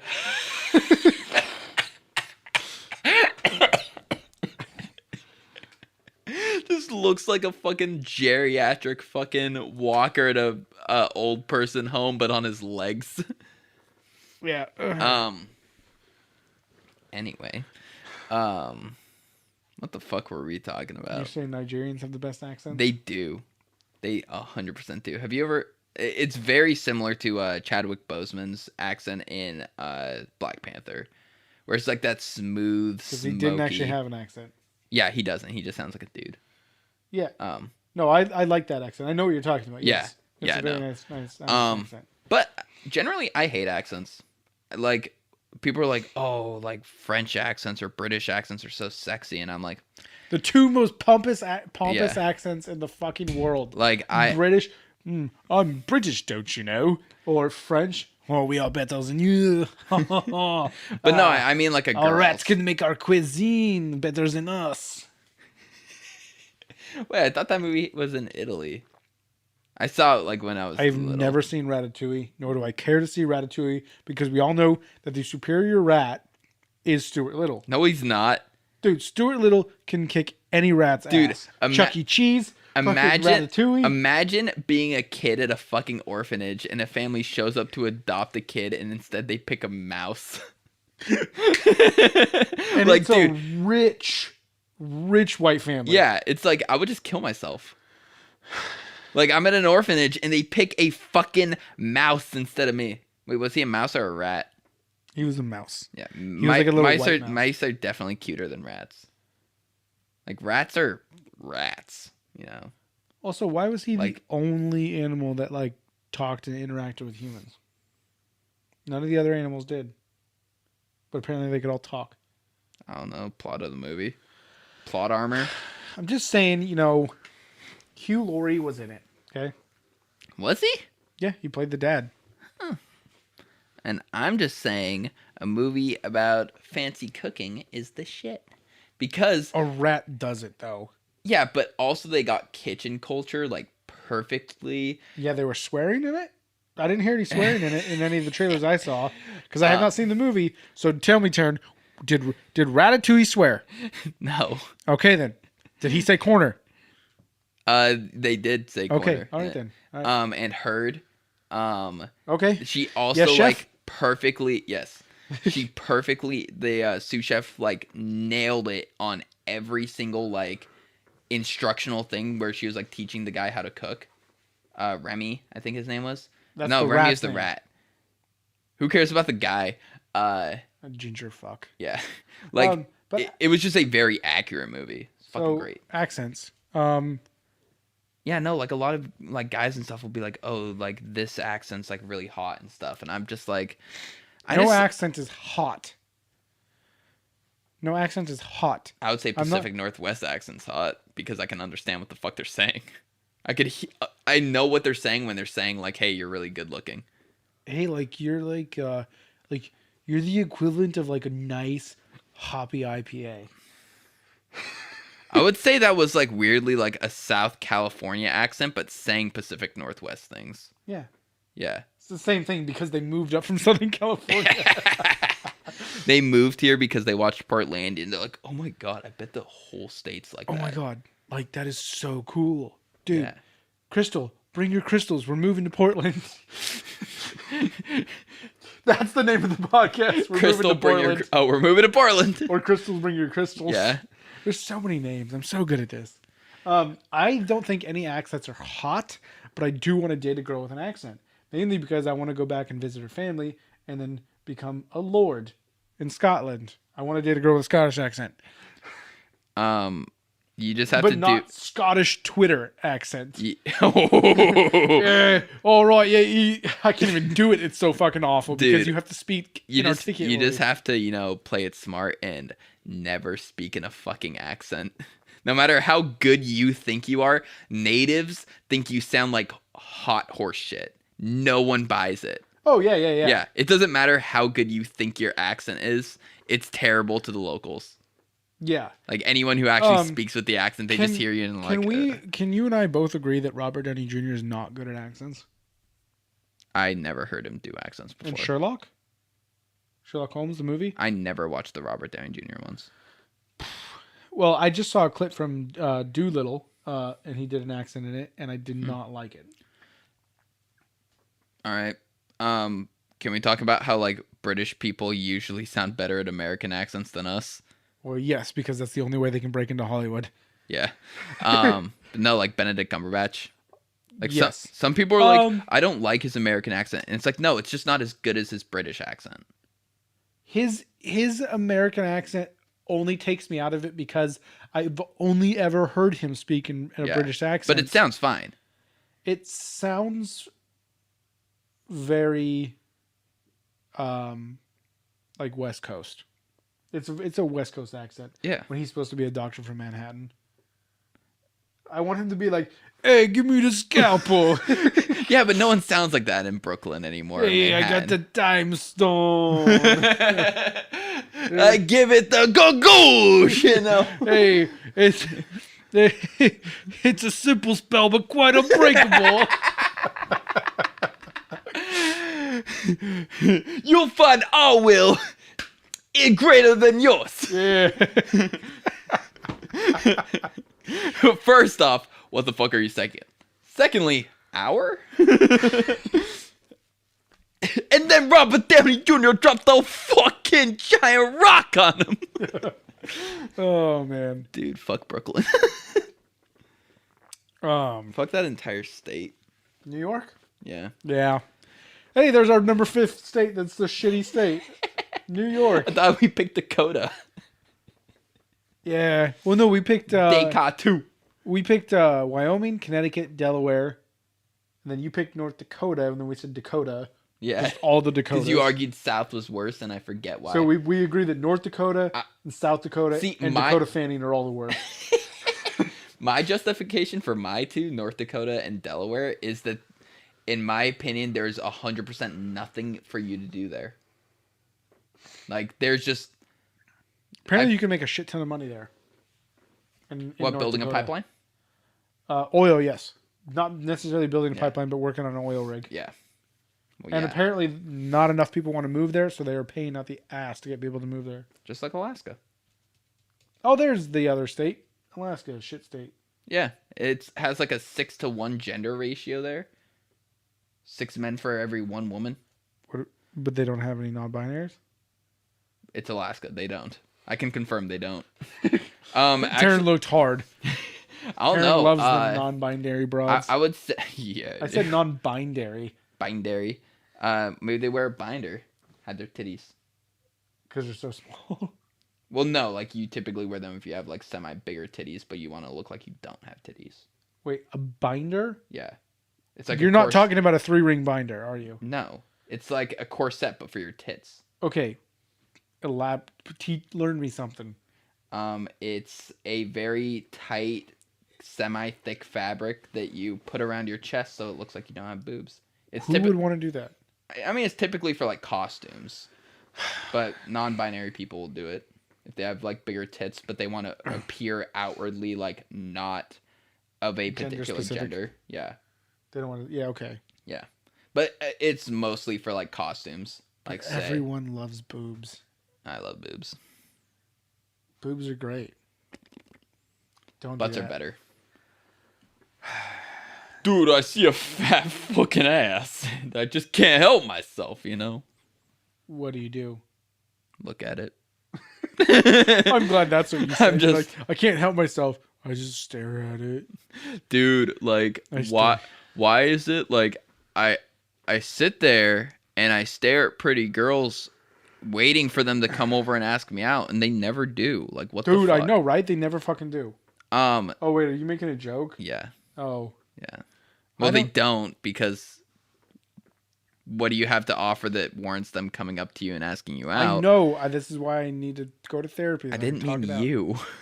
I don't have anything to offer. Yeah, you do. Do you want me to change your oil for you? All right, cool. See you in 5,000 miles. I'm just your oil change boyfriend. That got sad fast. No. I'm putting that on my Tinder bio. That's funny. I can change your oil, and you only have to come back every 5,000 miles. Surprisingly, one of my new favorite YouTube channels. It's mostly a fitness steroid channel called More Plates, More Dates. Worst fucking name for an account, but funny. But his content is great. Like, he is actually, like, in my opinion, the best in the way of like fitness knowledge. Whoa, Will Tennyson? Will Tennyson's funnier. Coach Greg? Coach Greg is knowledgeable. He has good diet tips in the way of people who need to be in a calorie deficit but still want to be full and eat tasty food. But like his mantra is literally just train harder than last time. Well, Derek from More Plates, More Dates. Dude, no. Every actor who has gotten ripped for a role knows more than More Plates, More Dates. Yeah, true. Chicken, broccoli, brown rice. Chicken, broccoli, brown rice. That's all. Egg whites. That's not, because that's actually not getting any of the nutrients you need. Yeah, it's not. Look up the vertical diet. It's the way to go. I'm not pushing that because I don't know anything about it. Taryn can push that on his own, but I'm here pushing MVMT washes. Oh, Jesus. I'm just kidding. Fuck them. So, he does have videos about like kind of like social and lifestyle stuff, which are super infrequent compared to his videos of like, is Kumail Nanjiani using steroids and stuff like that, like those kind of videos, and like what do I think his cycle looks like and what his diet looks like in his routine. And because whenever there's the article, this is the workout Kumail Nanjiani used to get big for Eternals, it's not the routine they used. It's not the diet they used. It's all lies. No one ever knows. Yeah, it's Men's Health magazine selling an article that they got a licensing agreement with the actor or the trainer to make, but it's never accurate. They wouldn't pay a trainer thousands of dollars a week for this information so that they could put it online for free. Yeah. Like, try to rationalize that to me, you morons. Well, and also they're not going to put in there how to get the steroids. Yeah. Well, I mean, that's easy. Just, doctors can prescribe you testosterone, right? Like, I can literally get to a doctor's office in a week and have needles and testosterone ready to go for HRT. Do it. Prove it. Okay. Do it for the podcast. I'm afraid of needles, so no thank you. I'll stab you. Thanks, man. Just be like, hey, you're getting the vaccine again. If you legit would do it for me, then I would do test. But I can't do it myself. Like, no way in hell. But anyway, so do I get to stab Tara with needles? He has video. He had a video on like how to do a cold open with a girl. Basically, like walk up to someone you don't know and like ask her out, basically. And I never watched these videos of his because I was like, that's so fucking... Wait, more plates, more dates? Yeah. Okay, I want to know how this went. And I was like, oh, God, I don't want to watch that. That's fucking cringy. Like, you know, like, oh, this is how, you know, you walk up and be an alpha is what I was expecting. No, dude, he actually had, like, really sound advice of, like, he promotes the video like it's going to be, like, you know, like, oh, you just have to have an alpha aura, you know. Because that's what's going to get the clicks. Yeah. And then he's going to teach, he's going to learn something. Then he actually gives, like, really, like, well-rounded sound advice. Because so many guys think, like, to get a girl, I have to, like... show off almost. Like, I have to show that I'm worthy in a way. Like, oh, here's my cool hobbies. Here's this cool thing I can do. I can do this shiny, cool sparkly motorcycle. Well, like, it would be like if you just walked up to a girl and started just bragging about, like, how cool your motorcycle is. It's like, it just makes you sound pretentious about it. Super fast, and so am I. Sometimes I like to think that one of us is faster. Yeah, and I definitely get gassed out faster than that. Did you stop for gas at any point during your drive? Like, I don't know, like, how... Oh, God, yes. Okay, I was going to say, I don't know, like, how far your bike can get on a tank. So I got it for... So my bike is a 5-gallon tank. 4.5 gallons, 5 gallons, right around there. Okay. I think it's actually 4.5 gallons. How many miles per gallon does it get? About 40. Oh, okay, so about 160 miles, and then you fill up. Yeah, that's about what I got. But I do have a range thing on there that'll tell me, like, oh, if you keep driving at this rate, you'll... I finally got it to 200. It just got to 200, and then I got on it, and it was like, oh, now you can only get 180. Yeah. I was like, I know. But anyway, so, like, literally... all you have to do as a dude to, like, get a girl to go out with you in a cold open scenario. This obviously doesn't work with Tinder because they're getting literally thousands of messages.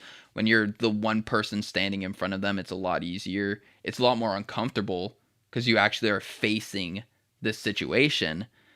And, which honestly, like, that is a huge thing for a lot of girls. Like, you have the fucking balls to, like, just walk up, introduce yourself, and ask them out. Like, that's like, oh man, that takes courage. Like, good on this guy.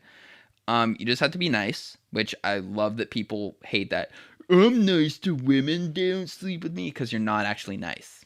You're not. If you walk around saying how nice you are to women, but they won't sleep with you, it's because you're not actually nice.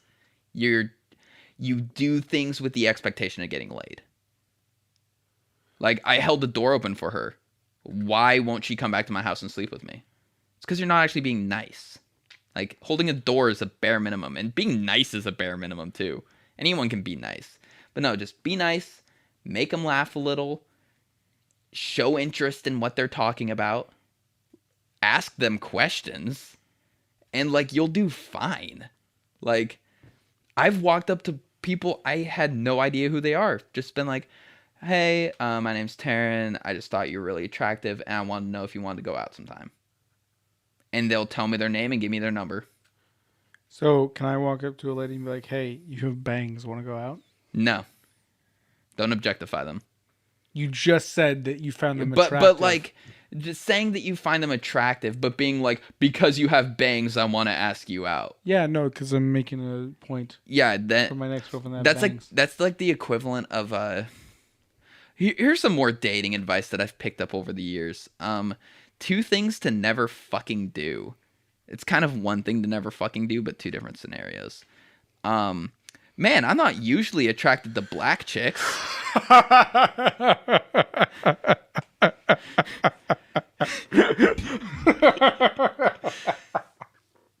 It's not a good move. Like, your brain is for some reason telling you it is. They're gonna be like okay. You're not telling them that they are so attractive.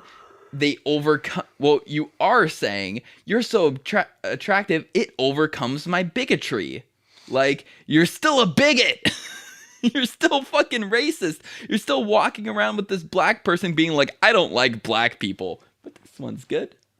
Like, that's what you're fucking doing. Oh my god, that's so accurate. And similarly, so I didn't learn about this until like a week ago.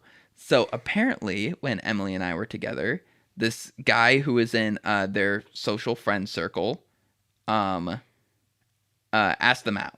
And they're like, no, I'm actually in like committed relationship. Like, I don't want to mess this up. Like, I really like this guy. He means a lot to me. And he got weird about it and was just like, oh, I didn't know. I thought, like you'd give me a chance or something. No. And at some point they were like, yeah, I don't usually like girls with septum rings, but like, you're still attractive with one. It's like just like telling someone that they're hot despite something that you don't like about them is just not a good fucking move. Like, Yeah. you're hot despite this thing I hate. Well, that is a common tactic with Dumb guys. Insecure people. Yeah. Is to demean them in order to make yourself feel better, like you're doing a better thing by liking this person because they have something that you don't like. Like, it's more of a compliment for me, really, that I can overcome this thing I like for you. And it's like, no. This ain't about you, bitch. Yeah. And then the other one that comes to mind is dudes who will put down other women to prop the girl up they're talking to. Like, yeah, other girls are such bitches. You're not like the other girls. It's not as good as you think it is. You mean Elon Musk? He's not like the other billionaires. No, like, putting other women down doesn't, like, make them feel better. It just makes you sound sexist. What you should do is be like, dude, that girl's fucking hot, but you're hotter. No. Because it's just... Also not a good move. It's showing that you recognize the attraction of that person. And, like, you're basically saying, like, my eyes are also elsewhere, but you're still the hottest person to me until I see someone else. Like, oh, no. Just, it's not good to ever be comparative. Like, never be, like... I don't usually like, like preppy girls, Like, they're all bitches, but you're sweet. Like... What the fuck? Like, why are you putting down other women to try and make me feel better? Just compliment me. I wonder what it's like to be complimented. Your eyebrows are great. Yeah, I know. People keep telling me that. Yeah, that's the you only have a thing very I got nice going on. full beard. No patchiness. Nice and defined lines. Defined the great lines. Great album by Under Oath. And it's not red, so... Yeah, it's just a little golden. There we go. Like my showers. You pee on yourself? Yeah. Get a boner in the shower and just aim straight up. You're like, it's raining, man. Hallelujah. It's chocolate rain. Wait, fuck. Chocolate rain. Damn. I'm very dehydrated. You're like that Kim Kardashian photo. Oh, with the champagne bottle, and it's like, but it's the opposite way. Your shit's going up and over on top of you. Yeah. So okay. How do you feel about like? Because I feel like I'm like when I'm on Tinder, I'm just like, oh, this girl is a fucking like 9. I'm swiping left because I have no chance with her. I mean, I don't, because you don't swipe left? I swipe right. You swipe right because we are both very particular guys. I would not say either of us are like middle of the road, just like standard guy. We're like, you deviate more towards like the more masculine side of guys. Like, you fix shit. You work with your hands. Like, you dress like a man, And then I'm really You're liberal. A manly man. And I'm like, really liberal. Yeah. Well, no, I mean, like, you're outwardly like a manly man. Like, just based purely on physical appearance. I'm very feminine, dude. I dress in pretty ways. Like, I wear tight pants. I wear very loud jackets. Short yellow shorts. I didn't like that noise that just made. It's a little bit of slapping around there. Like I also showed my undies on the camera because I lifted the shorts up. They saw my undies. Oh, is this a MeUndies ad? But bump. I got mine today. So I'm gonna wear them tomorrow. I don't know what that girl's attracted to. It's not so much that like, oh, she's out of my league, so I can't right swipe her. For me, in personal taste, because a 1 to 10 scale for attractiveness, I have 2 different ones. The completely like one where it's like no bias. Like I ignore my personal taste. The heteronormative Yeah. scale is what I'd call it. Yeah. And like just like based off of conventional beauty standards and then my taste. Someone who might be a 7 on the conventional might be like a 9 to a 10 for me because they have short hair, they're like tall and slender and stuff. And like those are things that are particularly intriguing to me. I might be, you know, like a mid 7 on the conventional scale, but because they like alt dudes who wear leather jackets and heeled boots and stuff, I get bumped up to the same like grade as them. So like they view me as an equal because I fill a particular niche for them. So you don't know what those people are going to be attracted to. Maybe that 9 is going to see you as like an 8 to a 9 because they're like, oh, I like rugged manly men kind of guys. Like he's got a beard, he has a motorcycle, like that shit's fucking hot. Like you don't know that they're going to be into that or not. I want to be objectified like that. You're swiping right and left on people. You're objectifying them by looking at them. I know. That's what I love about people who's like, I'm just looking for a connection. Well, you're also swiping left and right based purely on how they look. You know, and then you're going into like their personality. And Taryn's doing it right now. Emily's sending me pictures of her butt. I don't like this.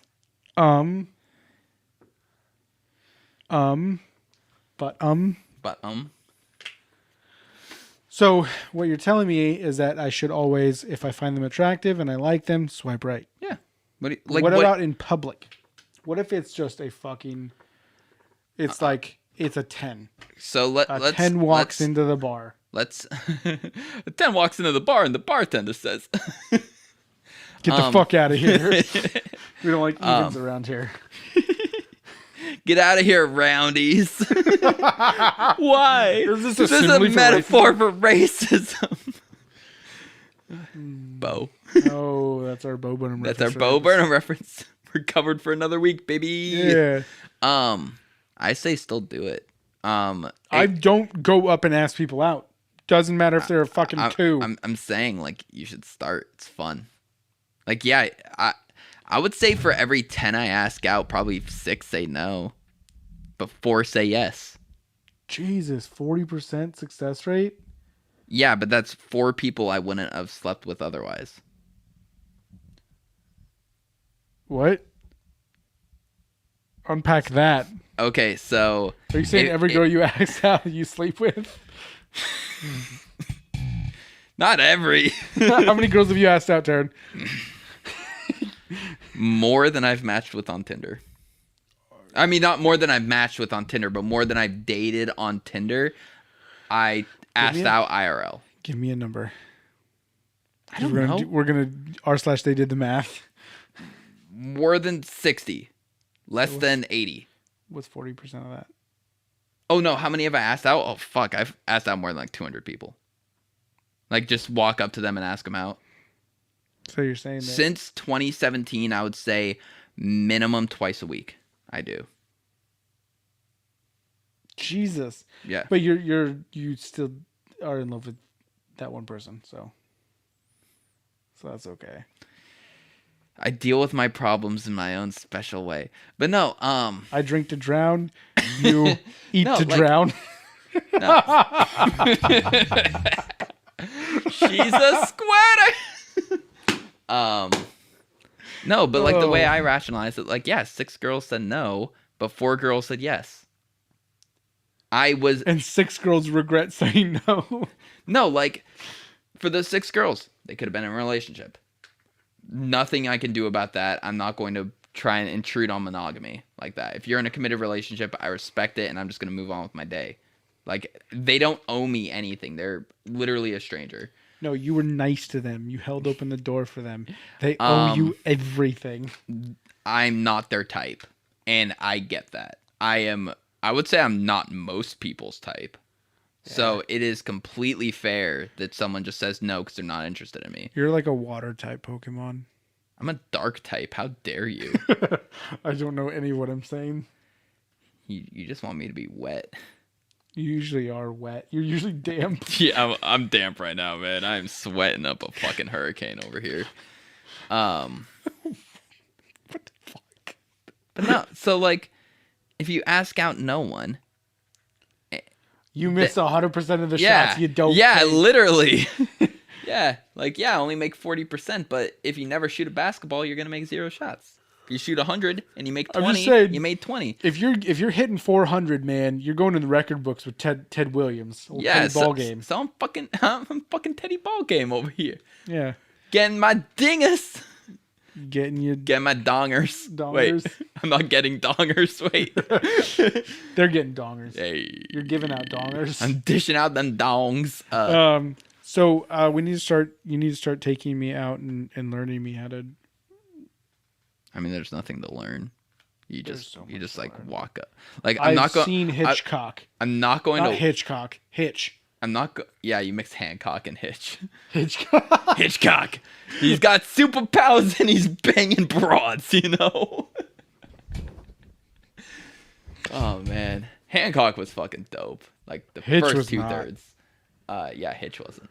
Well, no. Like, what am I going to teach you? Am I going to walk up to her with you? No, you're gonna be like, hey, that girl over there, go. And I'm gonna be like, no. You just. And you're gonna be like, go, or else you can walk home. And I'm like, okay. No, I'll like go, and then I'll get. I feel like knocked down, but I'll get up again. I feel like we would have to drive separate, just because like, what if it comes up like, actually I'm free right now because that has come up for me. And I'd be like, this is too soon. I think we're moving too fast. I'm gonna send you a long breakup text at like 10 p.m. and then regret it. Okay, it was 10 a.m. Oh, it was. Oh, dude, no wonder she didn't come back. You texted her at 10 in the morning, a breakup text? Man, that's rough. It was like 10, 11. It's got to be in the PM. I was at work. It's got to be in the PM. You can't break up with someone in the AM. That's too mean. Like they haven't even had their coffee yet and they're getting broken up with. That's fucking rough, man. It wasn't even a breakup. We'd gone on 2 fucking dates. Okay? I'm sorry. I think about it all the fucking time. Yeah, we'll find you a better girl. Or they. I don't judge. Or guy. I'm just saying I'm always an option. Dude, last resort. So I was talking about this at work, because one of my coworkers is bi. And I was like, dude, I wish I was bi. Like, not like specifically. I'm glad you aren't, because it'd just be a parade of people through this house. Like, that's the thing though. Like, I would be able to have sex like pretty much whenever I want. Like, gay dudes fucking love me, all right? Gay dudes are like, give me this guy. And I would just be like, yeah. Like, yeah, that's how it goes being bi. Yeah, exactly. Like, I would have the greatest fucking time. And, no, I'm not fetishizing bi people. I understand that they love the same as everyone else. I'm just a horny fuck. I'm a horny fuck who wishes he was bi. Not that all bi people are horny fucks. That's a horrible misconception about the bi community. Yeah, no, they don't like to fuck everything. Yeah. People like to think that that's how they are. Like, oh, I don't want to date a bi person. They're just horny for everyone. That's the same white bread white people. Yeah. That are just like, only watch lesbian porn. I don't like this conversation anymore. Dude, I don't want to look at dicks. As I'm talking about how I wish I was bi. Yeah. Like, dude, talking about how you wish you could just guzzle dicks. Who says I would bottom? I would top. But no, like, then why did you just do it now anyway? Because I don't like dudes. A hole is a hole. Man, you must be a lot of fun at family reunions. That's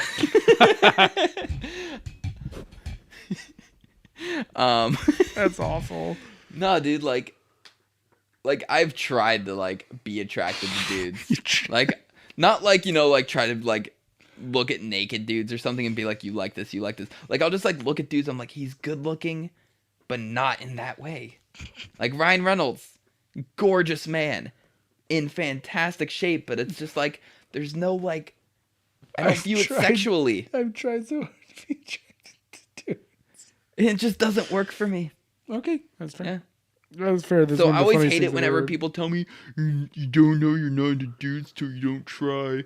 Well, if I'm not even sexually attracted to them, I think that's a pretty good start. That is usually a good start. Yeah, like what? Were you gonna tell me my like 8th grade self was wrong for being sexually attracted to girls? Because well, you haven't slept with them, so you don't even know if you like it. I'm still sexually attracted to them. I still know that this goes in there. And I want to do it all the time. While I'm cranking down the fucking lesbian anime porn. Lesbian live action porn. Live action? Lesbian LARPing? LARPing? Like llamas with 2 L's? LARPing. Or in Spanish, yarping. Because 2 L's in Spanish is a Y sound. Like tortilla. Yarping just sounds like a different type of yiffing. Yeah. It's which is a furry thing. Yeah. We're all furries after Zootopia and Space Jam. I've never seen those movies. Wait, you haven't seen Space Jam? Never seen the Space Jam. I haven't seen Space Jam either, but I've seen fucking Lola Bunny enough. Oh yeah, I've seen Lola Bunny. Yeah. And I know the whole thing that was going on with her about how they desexualized her. Yeah, I know. It's fucking war crime. Who cares? I am going to burn. Wait, The only animated characters that we're allowed to be sexually attracted to are Pixar moms. What about the Pixar daughters, you know? Pixar moms. I feel like when Incredibles came out, me being sexually attracted to Violet was perfectly acceptable. And Incredibles 2, it's weird. So not my fault they took like 10 years to move the plot like 1 week forward. Like the movie, did you watch Incredibles 2? Yes. It literally starts right at the end of the last movie. Did it? Yeah, with the Underminer guy. Yeah. Yeah, like that literally was the ending of the movie, and then it picked up right there. Oh, okay. And it was just like, I'm still gonna fuck Violet. Anyway. Okay, then. That was weird. But yeah. Yeah. MeUndies. This episode's brought to you by MeUndies, which mine are now creamed in. Guess what? They have a new Incredibles print. I wear mine inside out. So my dick's right again. And he wears them backwards because if he wears them frontwards, he'll cream on Dash. So it's weird. So are you looking to see if MeUndies has an Incredibles print? No, I'm responding to Emily, obviously.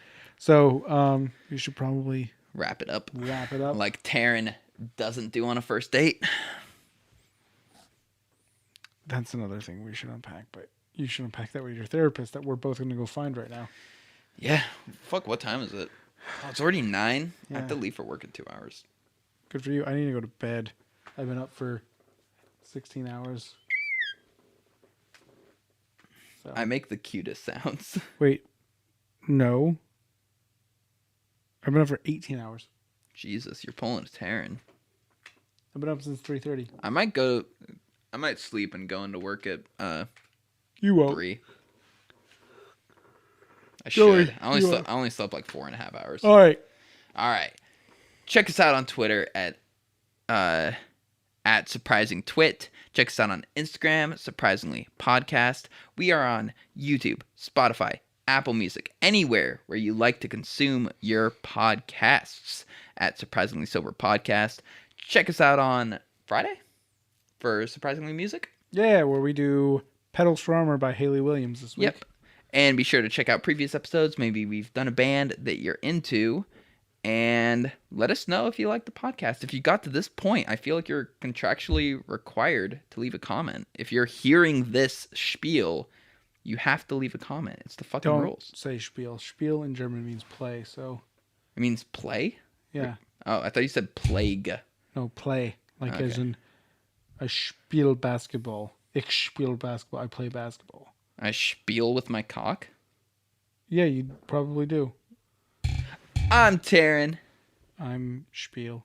I'm Trevor. I'm Trevor Spiel. And we are r/signing off.